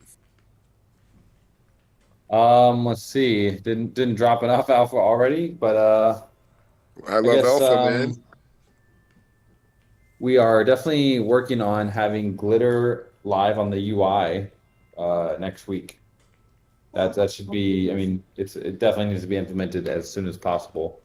So we are planning to have. Is that the decks that you're talking about, or no? Spending glitter to speed up your upgrades. Okay, just adding it to the contract. That's cool. Well, it's already there. It's actually already on the contract. It's just not on the UI side yet. Definitely great call. Thank you very much, Yep. Coder Dan, for everything. Yeah, you guys keep it going. I'm gonna jump out early here. Thanks, Later. Coder All right, Dan. Dan. Have a good night. You guys do. Have a Later, good day. Dan. Take it easy. Cheers. Gentlemen, I want to ask you guys, maybe you guys were here before me, I came in a bit later. Was there any talk on the new visual decoration raffle that's coming up? Was there any talk on that? Yeah, he dropped a pic of the flowers, and it's kind of gonna follow the same kind of structure as the other things, 5 godlike, stuff like that. Oh, okay. And is this going to be like a one-time thing, or will it be continuous drop? It sounds like it's going to be like a thing that might happen into the future with new raffles, another way to use your tickets. And those items, are they just for aesthetics, or is there any sort of benefit to the land? He said that there might be something that might be added to the land. We talked about maybe a little bit of luck or how it strengthens your land somehow, and he said maybe, but that was about it. Okay, that's actually pretty cool. Going to be interesting dynamic to see how the market prices all of those items. Yeah, that'd definitely be something else that's going to keep the price of Alchemica up, I believe. I think as long as there's things being dropped and room to build things, I think the price of Alchemica will definitely stay where it's at, or at least stay up high. Okay, no I mean, I future. never. No. I mean, I never thought of this. I never thought of this earlier. I mean, when they dropped these decorations, it was interesting because it's kind of like the wearables concept, but for your land, And I wonder if they're going to implement some sort of. It did sound like maybe there will be something added on to these decorations to give them a little extra, value. So yeah, it'll be interesting to see, And a lot of these are pretty scarce. Like even the rare items. There's only 250 of those. So that isn't a whole lot of parcels when you think about it that are going to have something like that. They're only 1 by 1, so they're not very big at all. So I mean, definitely something that if you had like a common and something cool as a common, that would be pretty cool to kind of like decorate your property. I was No wondering if these can futuristic. be destroyed. I was wondering earlier. You said that you were renting gotchis from the lending, and that you were able to channel on their property. I just want to make sure that I was right. Yeah, he updated it as. Oh, sorry, no future. Oh, sorry. I haven't been able. I'm assuming you're talking about like find the right parcel to channel on. Because I'm renting like, and then like 5,000 extra. So I'm never sure which ones are the ones I'm supposed to. So hopefully that gets built into the UI, so I can see like, hey, this, these are the ones. Okay, so you can go and rent them out, and then just like you said, just go through the list and find those parcels that haven't been farmed yet, and then you can go ahead and channel from them. Yeah, right now it's actually been. I'm using Gotchilending.com. Somebody put me onto it earlier, and it actually has like it shows like basically your like which gotchis have channeled, which land has been, when the next, and then some other lending stuff that I'm just kind of diving into now. Is that the one where you pay the 5 die to get in? Yeah. I just messaged Derek because like I love it. It does show everything, and I just did all those. I rented 12 parcels that I have that I didn't channel, and some of them were just because there's so many parcels to go through. I was able to quickly go in and channel exactly what I needed. Gotchis, I grabbed this. So once we're able to use rented gotchis on their land, I'm just going to be channeling 24/7. Oh, holy shit! What was that? What was the site called again? It's Gotchilending.com. It was made by Jared. Oh, dope. Okay. Yeah, Aavegotchi stats. And there's a NFT you buy, which gives you access, something like that, or die, and it gives you that access. I don't know if there's fees for, like with the Gotcha Vault, they take 0.05 from every rental you do. I don't know if there are fees from Gotchi lending. But if there isn't, and you can the rentals then it's a game changer. Okay.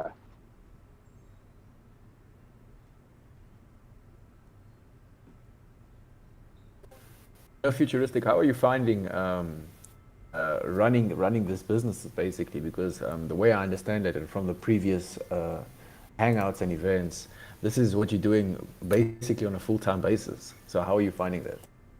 I think it's going really well. I also see happening. I computers on my Discord, so maybe if I close one Discord, it'll help. But yeah, I've just been doing it all day. Like all day, I have a setup. I'm doing 1 or 2 hour rentals that I constantly refresh. I go out to breakfast. At 4 p.m., I come back, reclaim all of them, put them back to one, and then start renting out Gotcha to channel for at night. And then I process, which I think is now going to go a lot. Gotchi lending tool. Using Adventure.io has made this. Once we can automate listing, though, like ourselves, like Gotchi versus the Aavegotchi UI versus having to go and use the smart contract ourselves, it'll make it a lot easier. And then I can focus on content creation a little.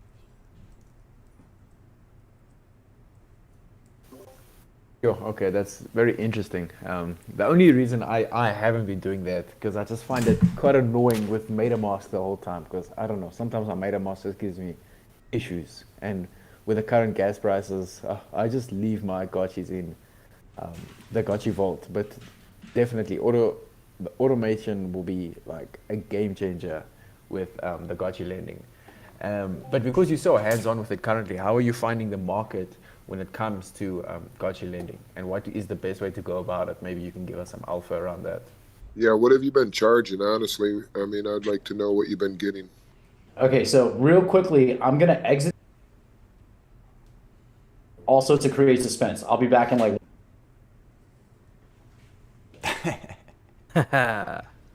Nice.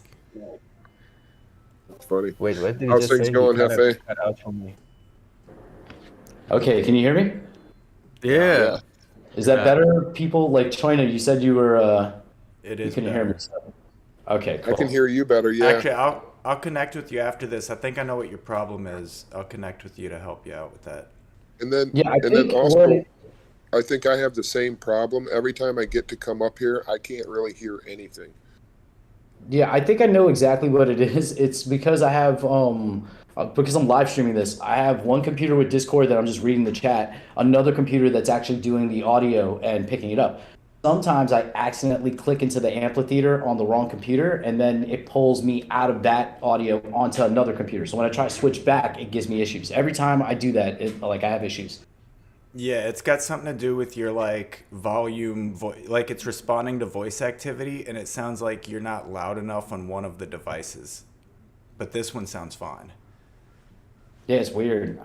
Yeah. Well, that's good. Okay, so for lending strategy, what I've been doing is I've been lowballing it. People are renting and getting higher rates than me, but I'm trying to hit a target. And with channeling UBI, it's like I could give up the renting completely but I don't want to sell my Alchemica, so I'm trying not to do that. So with renting, I'm doing anywhere between 0.17 and 0.2 ghost for 1 hour up front.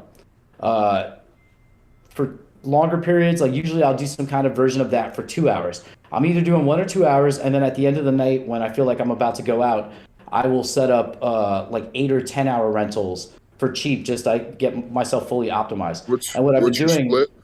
say that again, 100% up front. They get everything. I just get the ghost. Okay. And you Yeah, said it's only 0.2 something? Yeah, 0.2 ghost per hour per Gotchi. You don't think you should take anything back just because they're going to run around and get quite a bit of Alchemica? I know I've been able to, and I think you and Hefe did too, right? Nah, because I had bad experiences with scholars, and I just don't want to manage other people. I'm very good at managing myself, so I don't want to manage other people. If you want to use the Gotchi, and you're obviously not letting anybody take your Gotchi and do your channeling. Otherwise, the split would be way different, right? Yeah, no, I always pull the Gotchis. All Gotchis get delisted by probably 6 p.m. my time, which is 7 p.m. Eastern. My rentals start happening as early as 4 p.m. Eastern. Like I started looking for gotchis that I like. They're, the thing is right now it's a little easier because there are so many gotchis available for rent, and not like we have what max 4,000 players, 4,500 players when we were at the top of our play drop. So it's easy to find a lot of gotchis, especially with the new UI thing that they did about the channeling, that will fit into like my channeling plans because I have 56 parcels and 22 gotchis. So I'm trying to get up to 34 extra gotchis a day until I've leveled up. I have a couple that are going towards level 3 altars, but yeah, I'd rather do upfront ghosts because then it's a guaranteed win. I don't have to think about selling the Alchemica either. And then the channeling is being like kind of split in between like yield and also building altars and stuff like that. So it is time intensive, but it's been working like wonderfully. You kind of got to weigh it out to what Alchemica the players are even going to be able to pick up. I mean, once there's going to be walls, once everything's kind of cordoned off, I think the bubble ups might play a big role in giving scholars something to pick up, and Alchemica spillovers will bump that up a little bit. And I think once there's walls, though, that might hinder their ability to move around and pick that up, though, don't you think?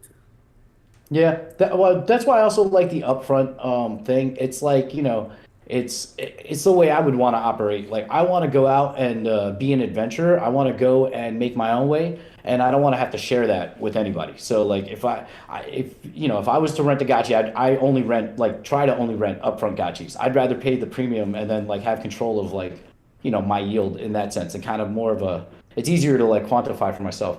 On the flip side, being the lender, the yield I'm getting, if I'm getting 0.2 ghosts, and I was fully optimized using one of these lending protocols that we have popping up, fully optimized, I'm making 4.8 ghosts per day. So then I'm making close to 100 ghosts per day, 4.8 ghosts per gotchi, so almost 100 ghosts per day passively. So, I'm not greedy. I think that's if you're killing it, making your Alchemica, do it. I am probably leaving something on the table. But on top of with channeling, we're talking, I'm making 4 or 5 times what I need to make per day to be able to like basically just do this all the time for the rest of my life. How many hours did you say was for that 0.2? 4? For 0.2 is only 1 hour. 1 Upfront. hour, wow. Yeah, 100%. Wow. But I'll go down to like at the end of the play drop, I went down to as low as 0.15 per hour. So you're basically making off of one gotchi the same thing you're making in channeling. Yeah. And then by being able to rent the additional channeling, I could double the amount that I'm getting in channeling every day. So like it became very apparent the first day when I rented the gotchis that it's like, oh, I need to start leveling up all these altars, at least to level 2 every one of them, so that I don't have to worry about that cooldown, because I want to live stream this. So it takes 2 or 3 hours to get through all the channeling, at least before these tools that now exist, like the gotchi lending stuff. Prior, it take 2 or 3 hours. So when I go to live stream the next day, there's like a buffer for all of the parcels slowly unlocking between that 3-hour period. If I get all of them to level 2, then it's a cooldown of only 18 hours. So no matter what, when I come back at 8 p.m. Eastern to live stream and channel, all the parcels should be updated and ready to go. And then eventually I get to level 3, and then we can do additional channels. But once we can channel off of rented land, then the sky's the limit. I can just keep borrowing gotchis and channeling, because it works out in your favor. Like even if you're taking 70% of the channel, but you're paying 0.1 ghost, you're doubling, tripling your money immediately from that one channeling from the rental. Yeah, that makes perfect sense. That's actually really good now that I just did all the math. Yeah, I've become low-key obsessed about it. Like I was at the bar and I don't know what they did. Like Gotchi be shipping all the time. They like my MetaMask never works on mobile. The site is super slow. I can't interact. And last night while I was at the bar, I saw I had 5 or 6 Gotchis that were still up for 10-hour rentals, but it was like 2 a.m. and I was like, damn, I should take them down, because if they get rented out now, I'm not gonna be able to use them until like noon or something. On the phone, for the first time ever, I was able to go into and handle all of the claiming and relisting quickly, like almost as fast as on my computer. No like hiccups, nothing like that. And I was able to get everything done very quickly. So I was like, it's making it feels like it's getting easier and easier to do this thing that we're doing. Like the first week of the play drop, it was maddening to have to relist, and the subgraph is 5,000 blocks behind and all this other crap. Where it seems like the experience keeps getting smoother and smoother. It's getting easier and easier to do. Is there any security that you're giving up by doing that stuff on the phone? Yeah, probably to some degree. Yeah, probably. But I only do it like on phone. I tend to avoid doing stuff on phone. Last night I did it. I usually carry a laptop with me, so I can work on that if I'm not at home. Carry a gun too. You don't want nobody jacking you for your gotchis. Yeah, no, I carry a knife, but half of these people don't I start telling them about this shit and their eyes glaze over, and they don't understand. I'm like, yeah, I got $100,000 of Aavegotchi, and they're like, what? Yeah, until they look up the value of it and realize that you're sitting there as a freaking that you got all this money possibly sitting there. I just know that at the end of the day, just keep an eye on things. Yeah, I'm from the Bronx, so it's like I have this very like security-minded mentality. Just from being in Nashville blows my mind because, like there are no bars on the windows. There's like the lock to my front door is like it's not like in New York where like you have 3 locks on your door and every window's barred up. So it's I don't know. And your AC condenser is bolted down. Yeah, like everything. Like it is interesting though, because like these people, you don't know the number of people I had come up to me this week and said, "Hey, I heard the market got shitted on. Did you get like destroyed?" And I'm like, "No, I actually did really well because I traded on those swings." And then you can see their little sourpuss face come out. And it's like, "All right, you're just a hater. Get out of here." But they don't understand. They tried to make you feel like shit, and they got burned. Yeah, I literally had an argument with somebody about USD Tether, and he's arguing that Tether is its own blockchain and it's using more energy than every company in the world. And I'm like, you don't understand that Tether is literally a ERC. It's deployed on a blockchain. Yes, it's deployed on Ethereum, but it is not its own blockchain. And I'm like, I didn't want to argue with him, but I continue to argue with him, and I was like, look. I've been, I look into this stuff a lot. I'm going to take a week. I'm going to write a research paper with all the links, and I'll give it to you so that you can do your own research and see what I'm saying. Because right now you're just saying shit that makes no sense. It's just like all this copy pasta FUD that we see on the internet. Oh, the environmental impacts and how it's like just stupid stuff. Don't waste your someone glitter. is telling you that USDT is its own chain, man. You don't even bother arguing with that. That's a fool. Yeah, don't waste your glitter on them. You know what I mean? Don't waste your alchemy. Yeah, so now I try to steer away from because people like the people that know me, we talk about it, and when I meet new people and they ask what I do, I kind of I give them a little glimpse. I'm like, look, you see this video? I do this all the time, but I try not to spew about it as much because it's I don't know, I love it. That's why I love these conversations. We can do this. I forget, we did a stream one day. It was like a 5-hour stream of us in here doing a Gotchi Gang hangout, and it's fun. We all understand this. Every time I meet anybody in real life from Gotchi Gang, it's like we're in the same kind of mindset. So I really do enjoy that, and that's why I love this the Gotchi Gang. Gotchi Gang for life. We need to finish talking about crowdsourcing the creation of a Rad Racer type Gotchi minigame. Yeah, do you have anybody that you think is working on that right now, or? No, I know we talked about it, but I was like, I wanted to bring that conversation back up because people are listening. But it would be dope to be able to do that. I know I don't know if OX user default is still here. Can you guys hear me? Yeah, we can hear you. Sorry, I'm taking my dog out for a walk. No, but I'm totally down to figuring out how to get one of those up and running. Like I said, if I could just get some help from Hefe, because I guess he seems to know how to get it started with the phaser. And so if maybe I can get together with him, so that way he can show me the React side, and then maybe there's a way that I can find the Rad Racer one. Because I'm pretty sure there's an emulator out there that exists that can be converted into the JS file, and then from that we can just import it into. Yeah, I got a buddy of mine that would definitely like to work with you. Yeah, you guys, like I said, I've gotten into Gotchi.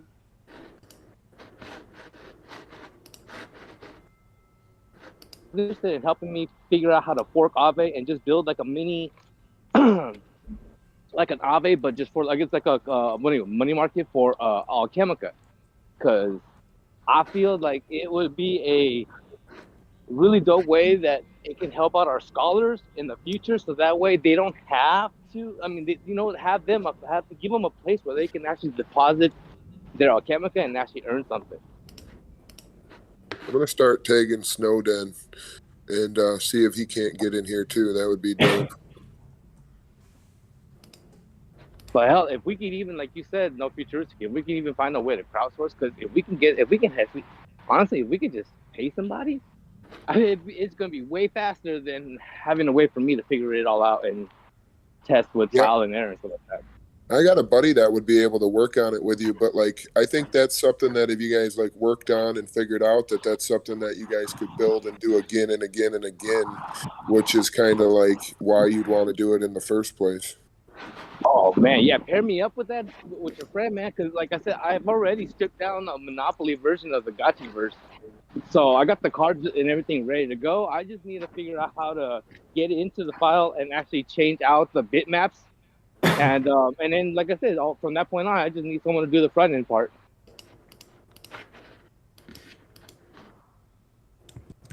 Yeah, I think my buddy might be able to help you with different stuff, but I don't think they're like the front runner. Hey friends, I need to get going. You guys must all enjoy the rest of your day or evening. It was great chatting to you guys. See you later. Peace. Take care, buddy. It was a Take it pleasure. easy. Oh man, I think I just successfully bulk lended out 3 of my gotchis via the Gotchilending.com. Let's see if it actually lists.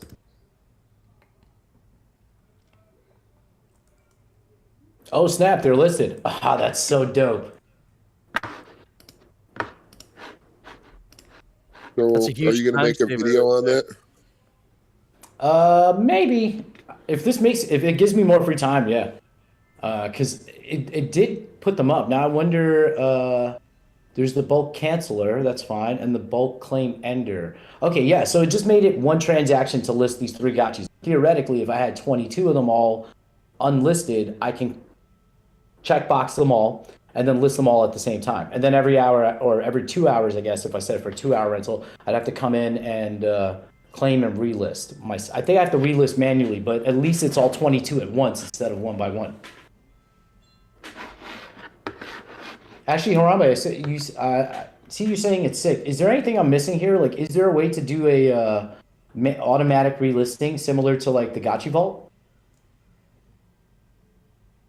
Oh, M. Sanchez World. The fee is you pay 5 DAI to get an NFT. I bought 2 of them. I think he put out 100 of these, but 5 DAI, and then you get access for like a month or something like that. Yeah, check it out. It seems like at least like just looking at it just from the analytics part of it, it was very helpful. I was able to see that I had 12 parcels that I didn't channel on last night, and I was able to find 12 gotchis that hadn't been channeled and then channeled on them very quickly. So instead of going through all 56 of my parcels one by one, figuring out which ones, I'm able to use that information to make this streamline the whole thing.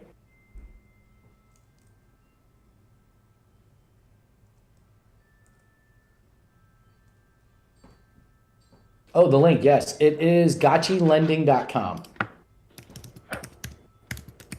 And that's in there already, right? Is that one of the UIs that's inside of Aavegotchi that you can go and use?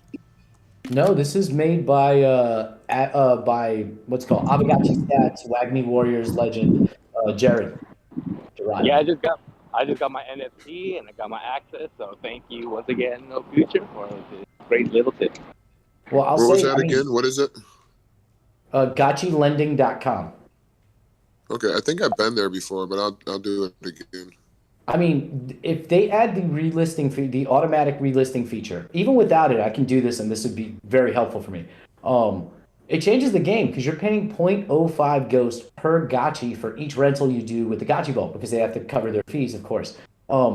But like if you're doing hourly rentals, it's not worth it because I'm paying 25%. Like I'm giving the Gotchi Vault 25% of my upfront rental because it's they take 0.05 and each of my rentals is point too. I can do longer rentals, but then I'm losing out on some income. If I can do it here and just pay 5 DAI a month, that is well worth it. Okay, so there's a set rate. Yeah, it's just buy the NFT that's 5 DAI. I'll actually, because I got sent where was it? It's a Twitter. If you go to the Wagme Warriors Twitter, you should be able to see it. Where did I go? Let's see.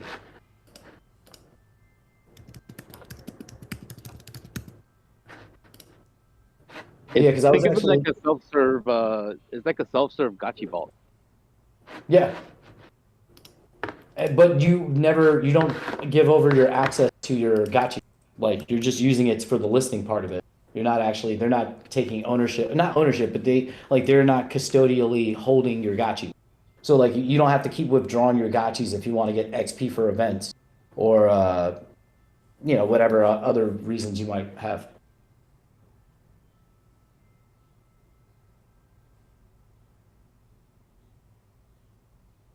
That all sounds really, really dope. I mean, saving money. I mean, I've been doing everything myself and having to sign everything and do everything. It's very time consuming. Yeah. And I just think like the batch, once they come up with like this batch lending, but you saying that like being able to relist it, like they just auto relist it for you, then you have to stop it yourself, and then you go in and you do your channeling, and then you put them back in there, and then it does the whole cycle again. Now you can go in there and check what's being rented and what's not. What, on Gotchi Lending? Yeah, yep. Yeah, they have recent lending activity. You could see which Gotchis have channeled. You could see which land has been channeled, how long ago, and then the level of alters on each parcel. There's more stuff. I've just started looking into it. Like there's lending revenues. There's even borrower analytics. So I'm assuming if you're renting out Gotchis like to scholars and you're doing a split where you're getting Alchemica, those borrower analytics are probably very useful for you, where I'm not really using them. I don't think it does have a petting service because, like I said, it doesn't seem like they're taking custody of my Gotchis. My Gotchis are still in my wallet. It's just I was able to use their DApp to create the listings. So Okay, so does that mean with that NFT for the 5 DAI, you can use all of those? yeah, it seems I have 2 of them. It seems like it's working. It's very nice. Did you use their petting service at all? Because that's something I've been No. doing on my own and I enjoy doing, but I obviously am not keeping up. Yeah, at this point, like petting is no longer an issue for me organically because I'm literally on the Aavegotchi website like 16 hours a day. Yeah, that's your full time. Yeah, it really is. Like, and I look for opportunities in the Gotchiverse to buy and sell stuff, but I'm pretty much doing this NFT stuff full time. So petting is no longer an issue. Like what do you think? Like if you were to take my 30 Gotchis, what do you think the rate would be for just the channeling and then petting? You know what I'm saying? That would be twice a day for petting and then the channeling. You know what I mean? The petting is tougher because for me to channel, I can just do it doesn't have to be a custodial thing. You set up your Gotchis, you put me on the whitelist so I can rent them, and then you put me on the land whitelist so I can go and channel. That would be easier. Like you would still have complete control of everything. Petting, I wouldn't be able to do. I don't know if I can pet your Gotchis while. I think all of the ones would be in your wallet. So when you pet your own Gotchis, it would pet mine. Correct? Yeah, I guess, but like you would think that if you're renting it out just for the channeling, like say if we did an agreement, like it was like 10 or 15% of the channel, ideally, realistically, you would only want me to rent the Gotchi for a few minutes, channel, and then get it back to you so you can get it back to its renting. But for me, I would like to work out another way to where you could also go in and also list it right on Aavegotchi.com or whatever you said it was, and get a rental fee as well for doing that for me as well. Get a cut of what we're getting from those rentals. And basically that's your full-time job. Like, I mean, you would be able to make a killing doing that. You know what I'm saying? So, and then it would make it a lot simpler for people who would want no kind of, connection, but to be able to invest in this game and take part in it, but really not like jump in like we are, you know what I mean? Yeah, I mean, that would be awesome. I just don't know, like with the Wagme Warriors, what they're doing here, this seems like the way to do it because they're able to like do the interactions without actually being the custodian of the gotchis. But Where but if a you're doing, stoner, but like a stoner like me that just doesn't really like sometimes want to do anything. What would it be worth to you to kind of just do all that for a week or whatever? You know what I'm saying? Then I just got to rent them to you one time and then make a specific cut for everything. That's kind of, got everything that you do calculated into it, and then boom. You know what I mean? yeah, actually, Quincy made a good point that the third address that you can add in could work for this very well. Yeah, I mean, I'd be down to do that. The only thing I don't think I would be able to do, because I think if I'm renting gotchis, I can pet them. So that technically, like if you put them on a rental for a few days, I'd be able to pet all the gotchis. No, I just don't know if there's a way for me to list them for rental while I'm renting them. I don't think you Yeah, can. he said that there was that thing that you could kind of like that loop net, but the other one that you can rent the gotcha or whitelist him to do that too or something. I don't know how to do it. I haven't even looked at it. Yeah, if I could figure that out, then I mean that seems like what the vault is doing essentially.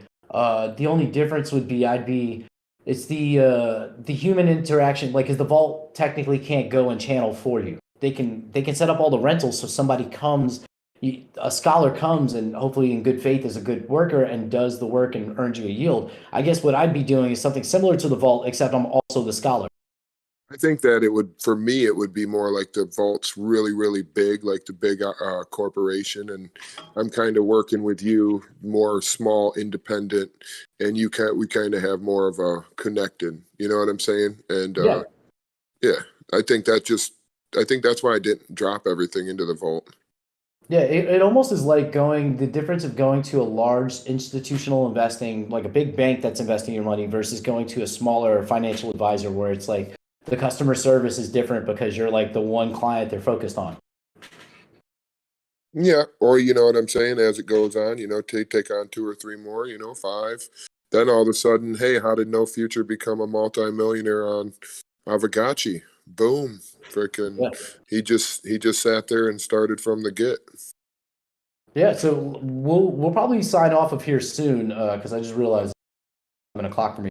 But definitely send me a DM because I'm open to working out deals like 10-15%. We can talk it out, for specifics and stuff like that. And anybody else that's looking to more active, help managing their stuff from a trusted scholar, if you will, just hit me up. Definitely, bro. This is definitely something that I was talking about last time too, as could be a job. And also, I think before we go, I think that it kind of changes how many exact scholars you might need to do certain things too. You could have one person do kind of like a lot of the same thing, kind of like what I was getting at last time, and kind of like what we're talking about right now. Yeah, because there's going to be a world where you have your land and you don't have the time, but you have the alchemica. No futuristic. Can you like pop on and make sure the reservoirs are empty, or throw in do whatever. Even with stuff like that, reservoir would drop the percentage down even more. It's going to be a huge hole. So if I took 2 or 3% of that, I would be happy depending on what it was. What's up, guys? How you doing? What's up, Harambe? Yo. Not much. I was up a little late, so I woke up early and then passed back out, so I missed the early part of this. But I did want to take the time to throw out a quick show for a giveaway I'm doing. I have a friend who is suffering from, I don't know how to pronounce it, but it's called GBS, Guillain-Barré syndrome. I'm not sure. But essentially, I'm trying to raise some money for their therapies because they're suffering a lot because they had to stop their treatments and they're getting terrible cramps. They have 2 kids, single mom. And I'm putting up a lot of my own assets. I'm putting up a rare Unigotchi with collateral eyes. I'm putting up a humble parcel that has a level 2 altar already. An Aavegotchi self-portrait by Ringo J. Mortis. 2 golden tiles and the Ghost Squad, the Miners Guild. They put up a Miners helmet as a 6th prize in hopes that other people would hop in and help out. So I'm going to post that in the chat, and if anybody's interested in supporting us, we're not too far off. We're trying to pay basically 75% of the payment to get a better deal on the therapies instead of paying in single or installations. So we're not too far off, so every bit counts. And I'll just throw that out here now. And the entry is way less than the prize cost. I mean, I personally paid 1150 ghosts for that gotchi from a member named Min. So definitely some good prizes up there, and I appreciate everybody who's already supported. Yeah, appreciate you doing that and putting that together. And yeah, those are some crazy prizes. I had to get in there and definitely get some entries in. So yeah, go check that out. It's worth looking at. It's for a good cause. Otherwise, I hope everybody's having a good Gotchiverse launch. Oh yeah, I mean, no future over there is just printing money right now. What's that?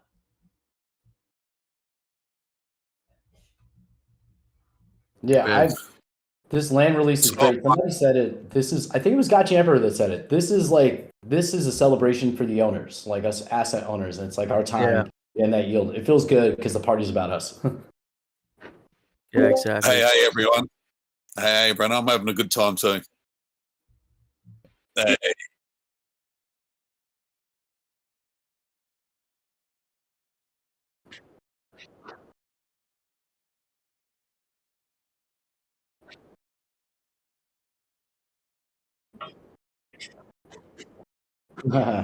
That's cool. it's good. You Yeah. can stream, strategy and how quick you do things. Like, I've definitely found some. I have 10 gotchis and like 36 land, and it was just terrible to manage at first. But once I got in like a rhythm, and especially now that Wagme Warrior thing is out, gotchilending.com, it's so nice. Like, I think there's only 100 passes, so if you miss out, you're gonna regret it. I'm gonna bring up, like, I know Future bought a lot of humble parcels, and I think, like, compared to the amount of money spent on those, for the return just on the altar right now is probably pretty sick from what you originally put in, huh? Yeah, we were talking about this yesterday on District 420. If we're looking at the price of humbles, like basically I'm making somewhere between $2 and $4 per parcel for each channeling that I can do, minus whatever lending. That's a day. You know what I mean? Right? Yeah. So like each parcel, if some of these parcels I bought for 70 ghosts when the humbles were so cheap, and like what is that now? Like 100. Like we're talking 50 days and back my initial investment. So we were talking about why I really think that, like, I thought land was undervalued, but now because if Alchemica prices keep up at this rate, I'm gonna pay off all these parcels within 2 months. That's insane. And that's not even counting lending, like me doing that other lending, which is also actively chipping away at the price of the gotchis. Like from the play drop, I made I think almost 2,000 ghosts that month from the play drop. So has anybody been looking at the amount of Alchemica that's going to drop with the VRF to dilution of Alchemica?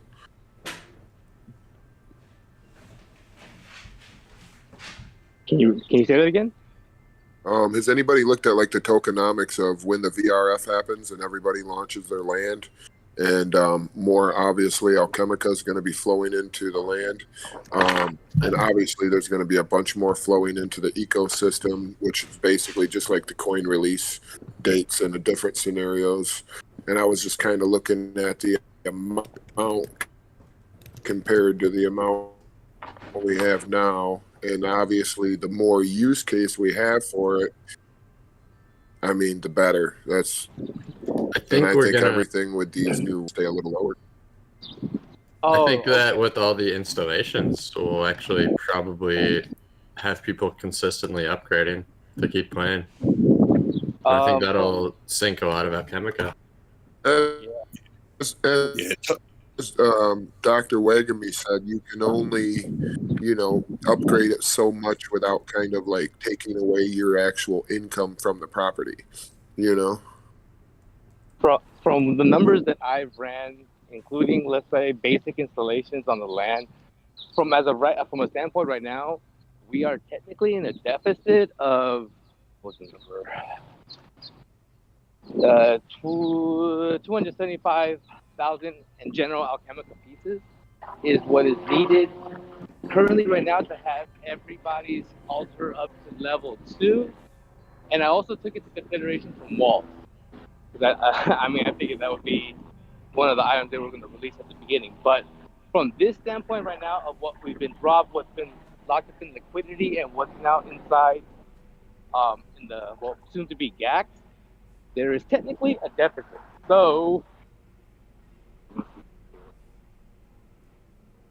one second, I have it running somewhere here. There you go. Okay, so as of right now, it would say once harvesters release and enough time goes by for it to be them to be leveled up with the reservoirs attached, it should take about 5 months for us to close that deficit. But once again, these are just very, very speculative numbers.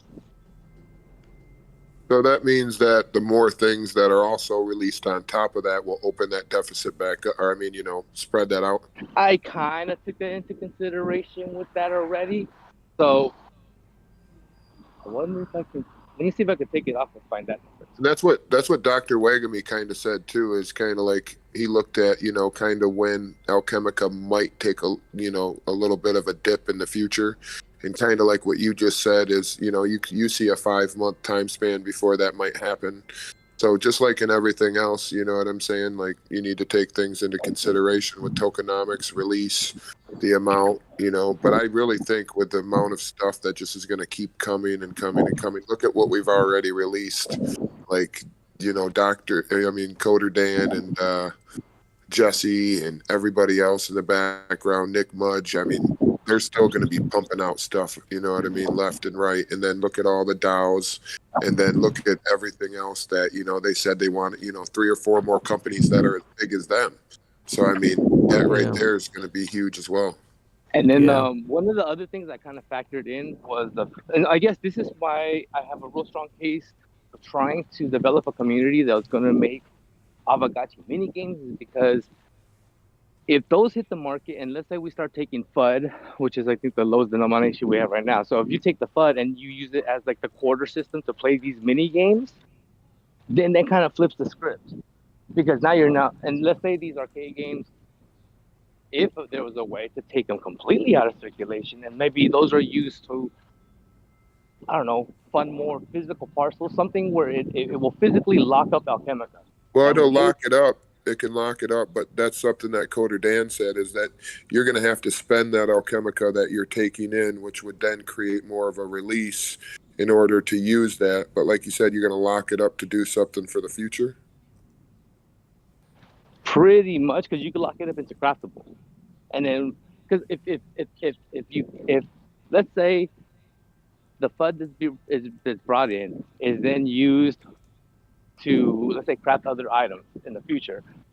If in the event that those items are destroyed, it does burn, right, some of the Alchemica, or does the Alchemica go back into like the great portal? Well, yeah, it works back into the system. So actually it helps rebuild the system every time you do that. Oh, there you go. See, so maybe the minigame ecosystem helps replenish the airdrop system.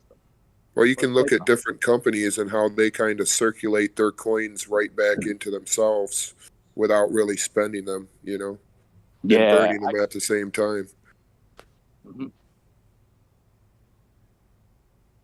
I really like the idea that future. Some really good conversation going on, but I'm gonna have to jump off here. I gotta run and do some errands. See you, Heifer. Well, before we hop off, I just want to shout out a couple things that we're working on. One of them is a Substack article, so it's a weekly mailing list. Definitely check it out. Here, I'll post the link here. It's called the Aavegotchi Archive. So I basically take little summaries of these meetings. I write them up, and if you subscribe to the email list, you'll get an email every week. So if you miss the hangout, at least you get a slice of what happened here and what we talked about. So I'm working on that. We usually have our Sunday hangouts, but I'm taking this Sunday off. I'm actually not in town, so this is like the first one I'm skipping in like 32 episodes. So hopefully you guys are cool with that. And we'll definitely do for you. That's right. We'll definitely do another Gotchi space probably during the week sometime. I know Miguel Sanchez, he's wanting to do an interview as well. So I'll be on his show, so just keep an eye out for that. And hope you guys have the rest of your weekend's great, and we'll link up again. Hey, you Are were you on vacation, Hefe?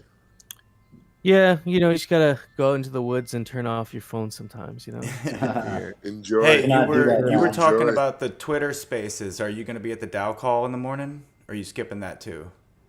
No, I'll be at the Dow call in the morning. I'll be Okay. there as usual. Just not the Gotchi space in the evening. That's all. Yeah, just being And clear for that's the a Twitter audience. call? I'll be there too.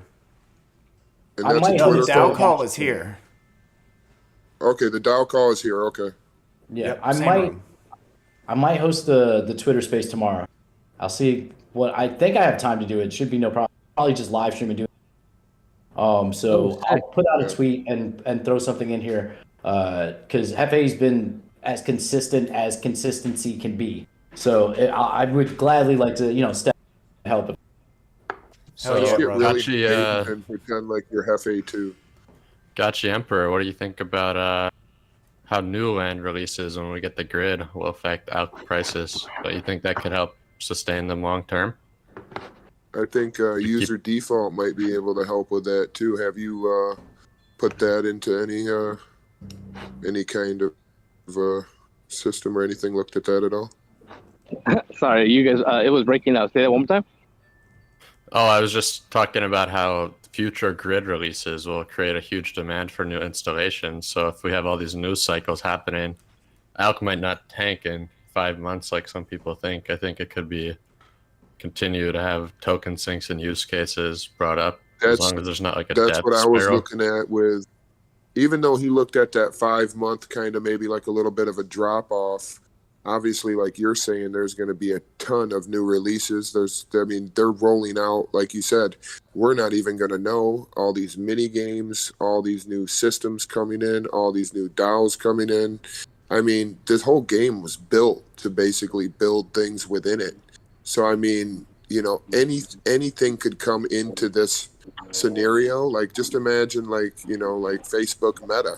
What if they made a DAO inside Aavegotchi? You know what I'm saying? Like, you think about it, if something happened that was really, really huge in the world and it came inside here, everything is possible from that point forward. You know what I mean? Yeah, I'm looking forward to, because they have designer Dave on the team, some WoW-like mechanics. They mentioned dungeons, so I could see like 40-man raids happening where these guys all have different, traits on their gotchis. Certain sets of gotchis are working better together to do raids, and then there's prizes and, different things to make things more interesting past the farming aspect, and so we can beat each other up in the Gotchiverse and have fun doing it. Yeah, we could have once like a people game play of, it just for fun, that's when it's really gonna catch on in the mainstream, I think. we could have like a live game of killer tag, where like you could like run up and you're trying to like get the person that's running away from everybody. Yeah, that would be interesting. Use your weapons to kind of like get them. Hey, I got them. I'm looking forward to grid PvP, to be honest. I think that's when we get to the point where I think wearables will start to see an uptrend again once the effects of them start working in the game. And then I think gotchis with good stats, combat stats, will start getting their value by the market that they've been missing for a while. I agree. That's gonna really start bringing in that ghost income once they activate all the abilities and all the wearables.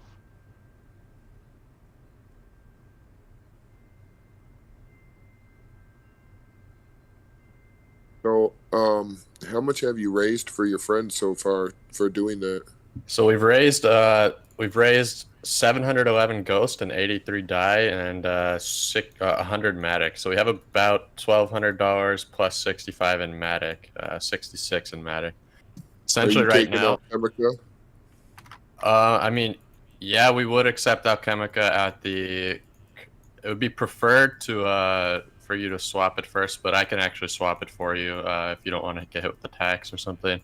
But yeah, well, if you were to donate Alchemica, you'd need to tell me, and I'll convert it right away. So we get the.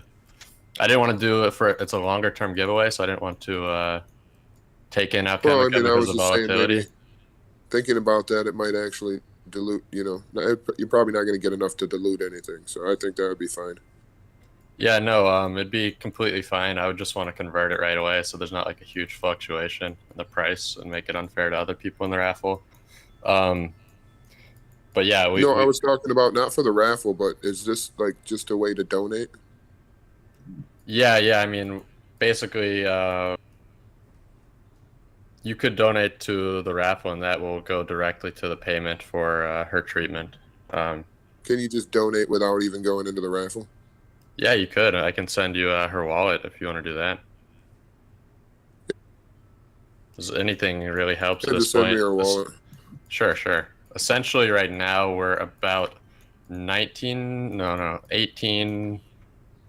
$40 off of being able to pay 75% of the treatment.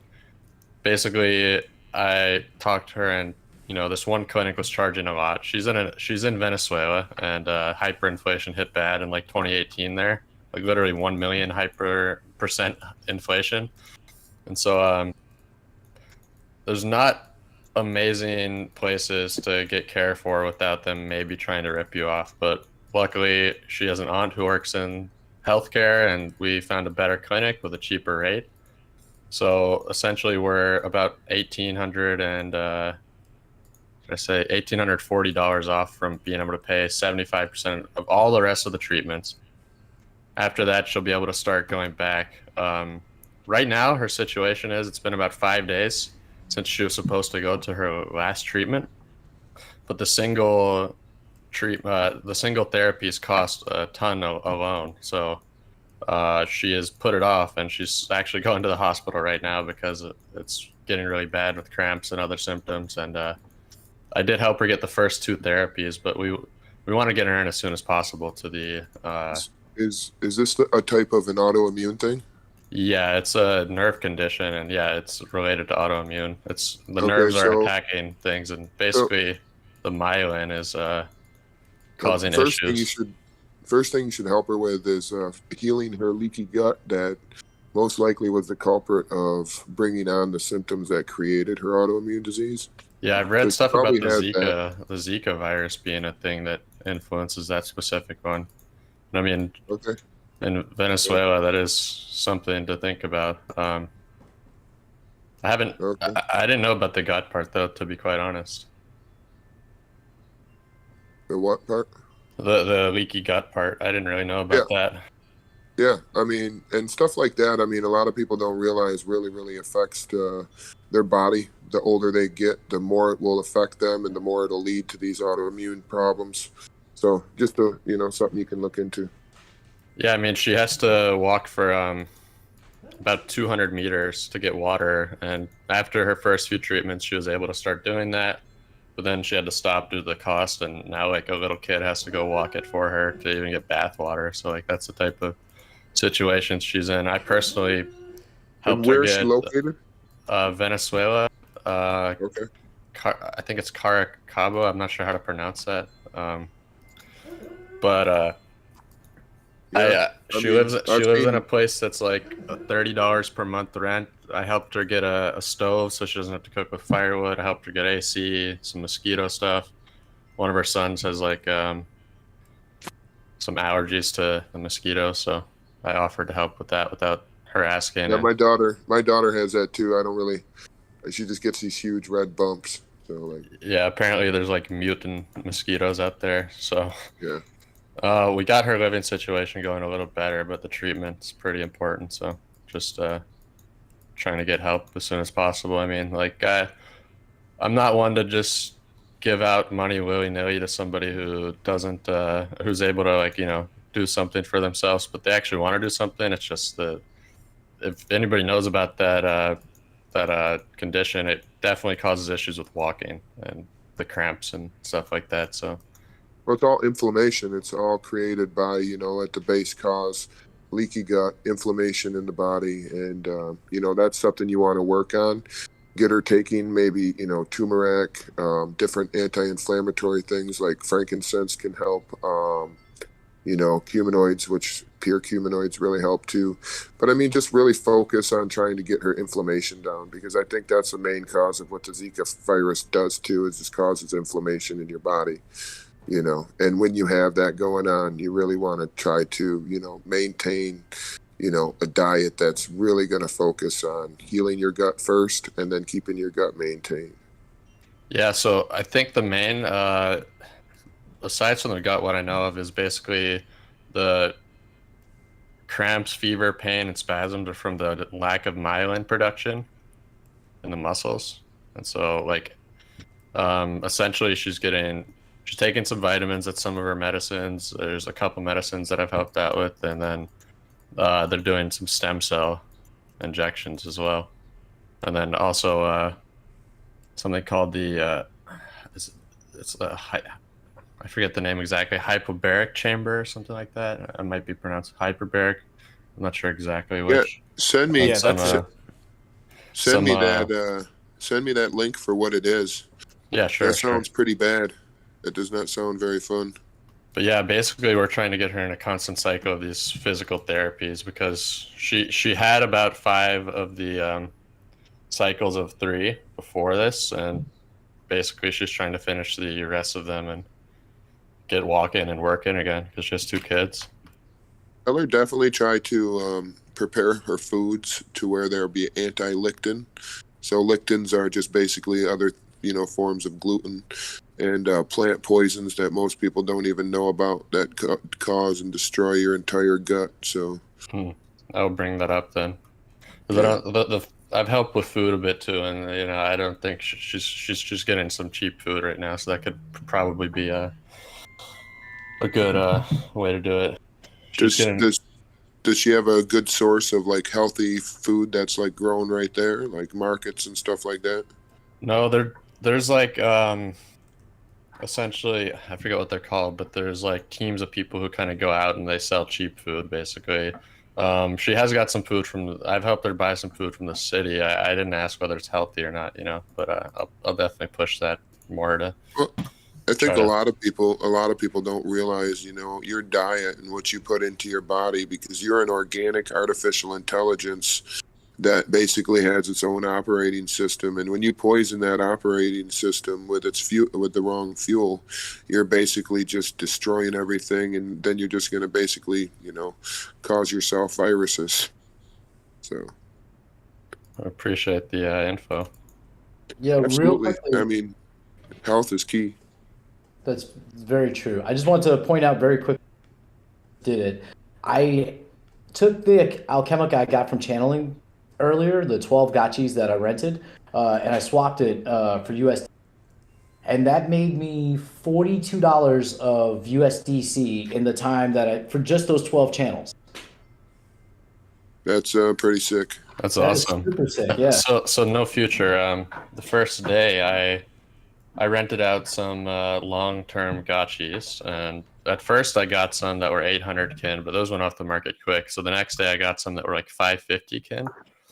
I think I channeled with 36 per day, but just calculating on 28 of them, I made 23.7 ghost in Keck, 36.4 ghost in Alpha, 17 ghost in FOMO, and 17.66 ghost in FUD. That's pretty fucking sick, bro. That's amazing, yeah. So I definitely think it's worth it, but I can see a supply crunch happening with the gotchis, and then there's also people who put up ridiculous deals that are not even fair rentals at all. Yeah. I saw one guy putting up a 20-day rental for 130 ghost on a terrible kin gotchi, and he's also wanting 15% of what you get. If somebody's willing to take it on accident, you might just get that clickbait. Yeah, but what I foresee is once these altars are leveling up, there's going to be more demand for gotchis, and then it might increase the price. I think the smart way for lenders to do at least leave something for the person who's renting it, leave a decent split. Well, I'm no future, and I got an excess amount of property compared to my gotchis, so. Yeah, that's me too. I have 10 gotchis, 36 land, so I immediately hopped on the rental market the night before. But I think it's very worth it. Yeah, there's at this point, there's there's a lot of gotchis that are available to the channel. There's not everybody's going in channeling all at once. So it does create an opportunity to make some money if you're willing to provide that service. But now it makes me think like I kind of want to provide that service so I can just buy more gotchis so I can continue to build my own thing.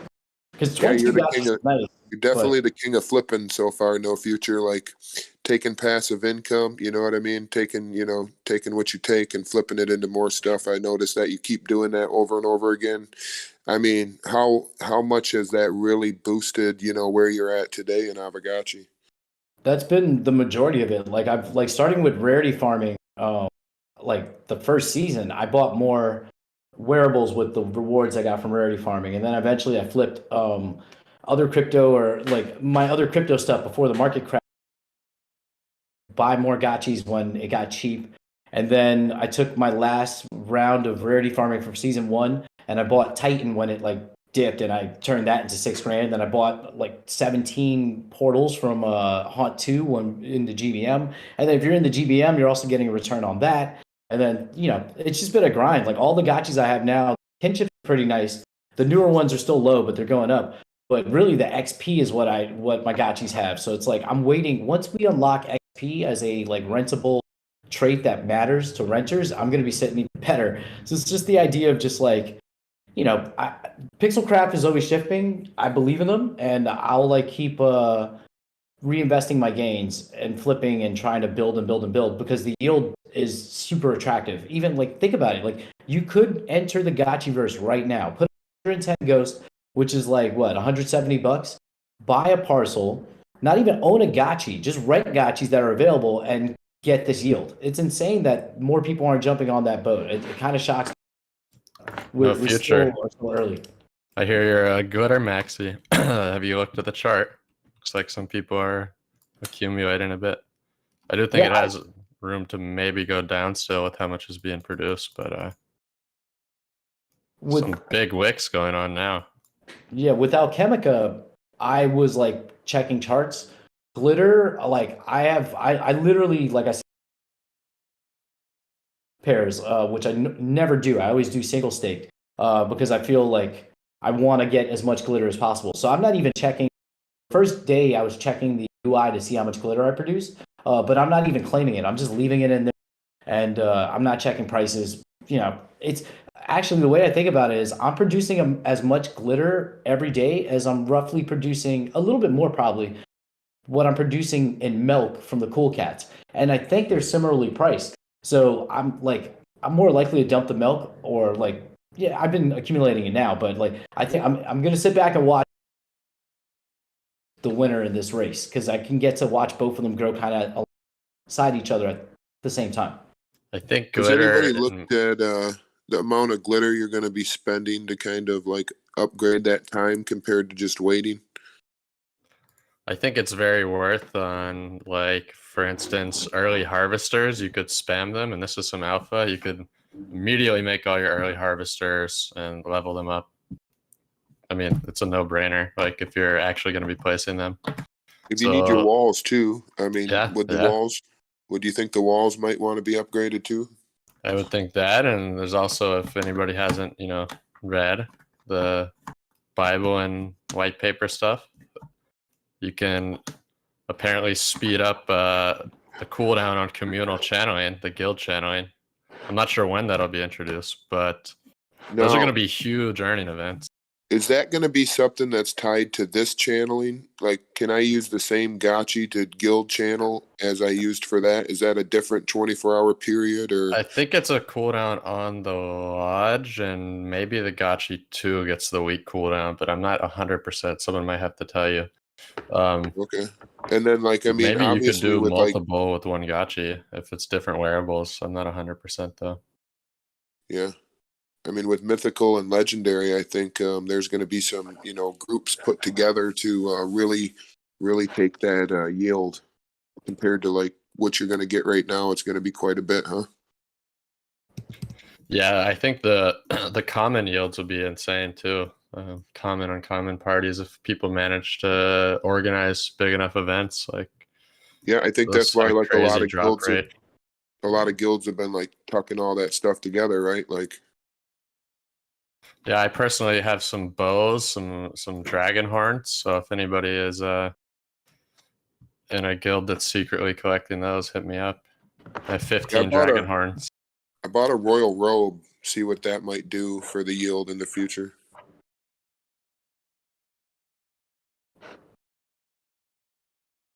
Does anybody think like these more expensive, like mythical and godlike items compared to the amount of communal channeling? You know, I mean, for these godlike items, that's going to be paying an ungodly amount of, you know, you get all 5 people together, right? I actually haven't done the calculations, but yeah, I heard that if you get all the people, it's pretty good. As it should be, though. I mean, that's a huge investment. It's exponential, like compared to what they were saying, like you were saying, because, you know, obviously common, but the more people, the more that number goes up. I was also thinking of the, I forget what they said the godlike special effects were, but I was wondering if the Ave boat is giving movement speed as a party buff. Moon is going to love that if that's true. Yeah, I just think it's dope when you see somebody.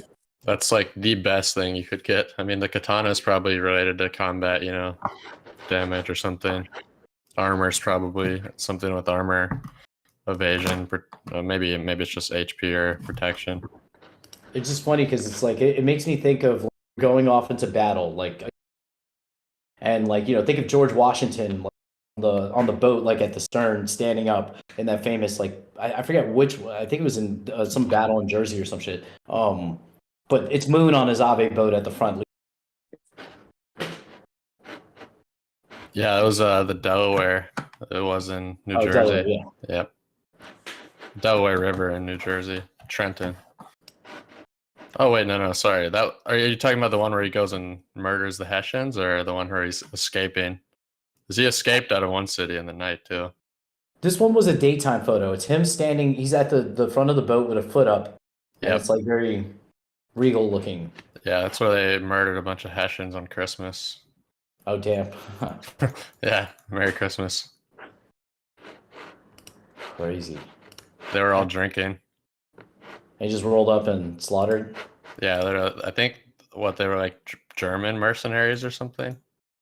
Anyways, I'm going on a tangent. And with that, I guess we should shut this down because it's almost noon here for me, so it's 1 p.m. Eastern. I mean, this has been a great talk. How long have we go? We've been going for like 3.5 hours, right? 2.5 hours. Yeah, 2:42. 2:42. It's not bad at all. But yeah, I should go get some food. This Gotchi lending thing. So I would definitely check. There's only 100 of these, and I did buy 2 of them. So sorry, but if you have 5 die, go look at it. Definitely very useful. Definitely gonna do that, and then I'll talk to you guys too in the background. Yeah, take it easy, everyone. Yep. You guys have a wonderful day. DM me and about that wallet or whatever. Tell me how to get into the raffle or whatever to donate. Yeah, I did. I DM'd you. I DM'd you her personal wallet. I'm gonna post the raffle again here in the Hangout so people could see.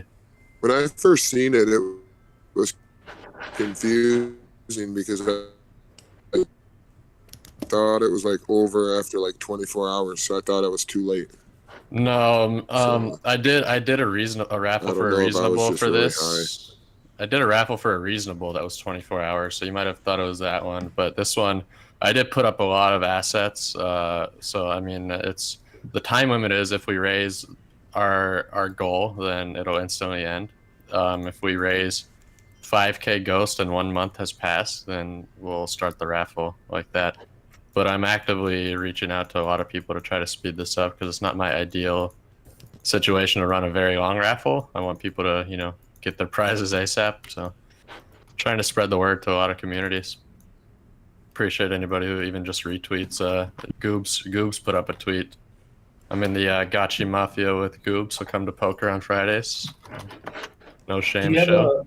Can you drop a link to the tweet so that I can retweet it? Yep. I think you did already, but yeah, that's it was he posted a few days ago. AJ, it's in the picture, AJ, on the right side. We're gonna hold it shortly after the goal is met or after 1 month and 5K Ghost is donated. But I do urge people not to wait if you can, because the money will actually really help us get her into treatments. get medicine and So other do you convert? necessities. Are you converting all of the assets back into Ghost then? So I will Until be the doing. I end, will. Or you just kind of. So basically, I have it set up to where we can give her money during the raffle, and then I will record the amount that has been donated. And if we haven't given her anything out of the raffle yet until we make that first payment, but if we do that, I will mark it down, do the calculation, and we'll say, you know, like, this is how much we've raised, just to keep it transparent, and so people aren't confused if the wallet has less, you know. So that'll be definitely like advertised in every post if we do make the first payment here soon. But yeah, it'll be converted at the rate of 4 ghost, 9 matic, or 6.5 die. So if you get an arbitrage opportunity where one's cheaper, then feel free to enter that. I mean, matic will probably be the best potential one if things crash a little bit to get a cheaper entry. Just die and ghost aren't really going anywhere soon. Yeah, definitely. Okay, cool. Thank you. I'll retweet that now. I'll shut down the room and then see everybody tomorrow. Dow Yep. TV there, just passively listening. I'll be Go here see you recording. guys. Hey, great talk. You guys have a great day. Peace. Take it easy. Hey guys. Bye. Cool. Nice one. Thanks. Ciao. Take it easy.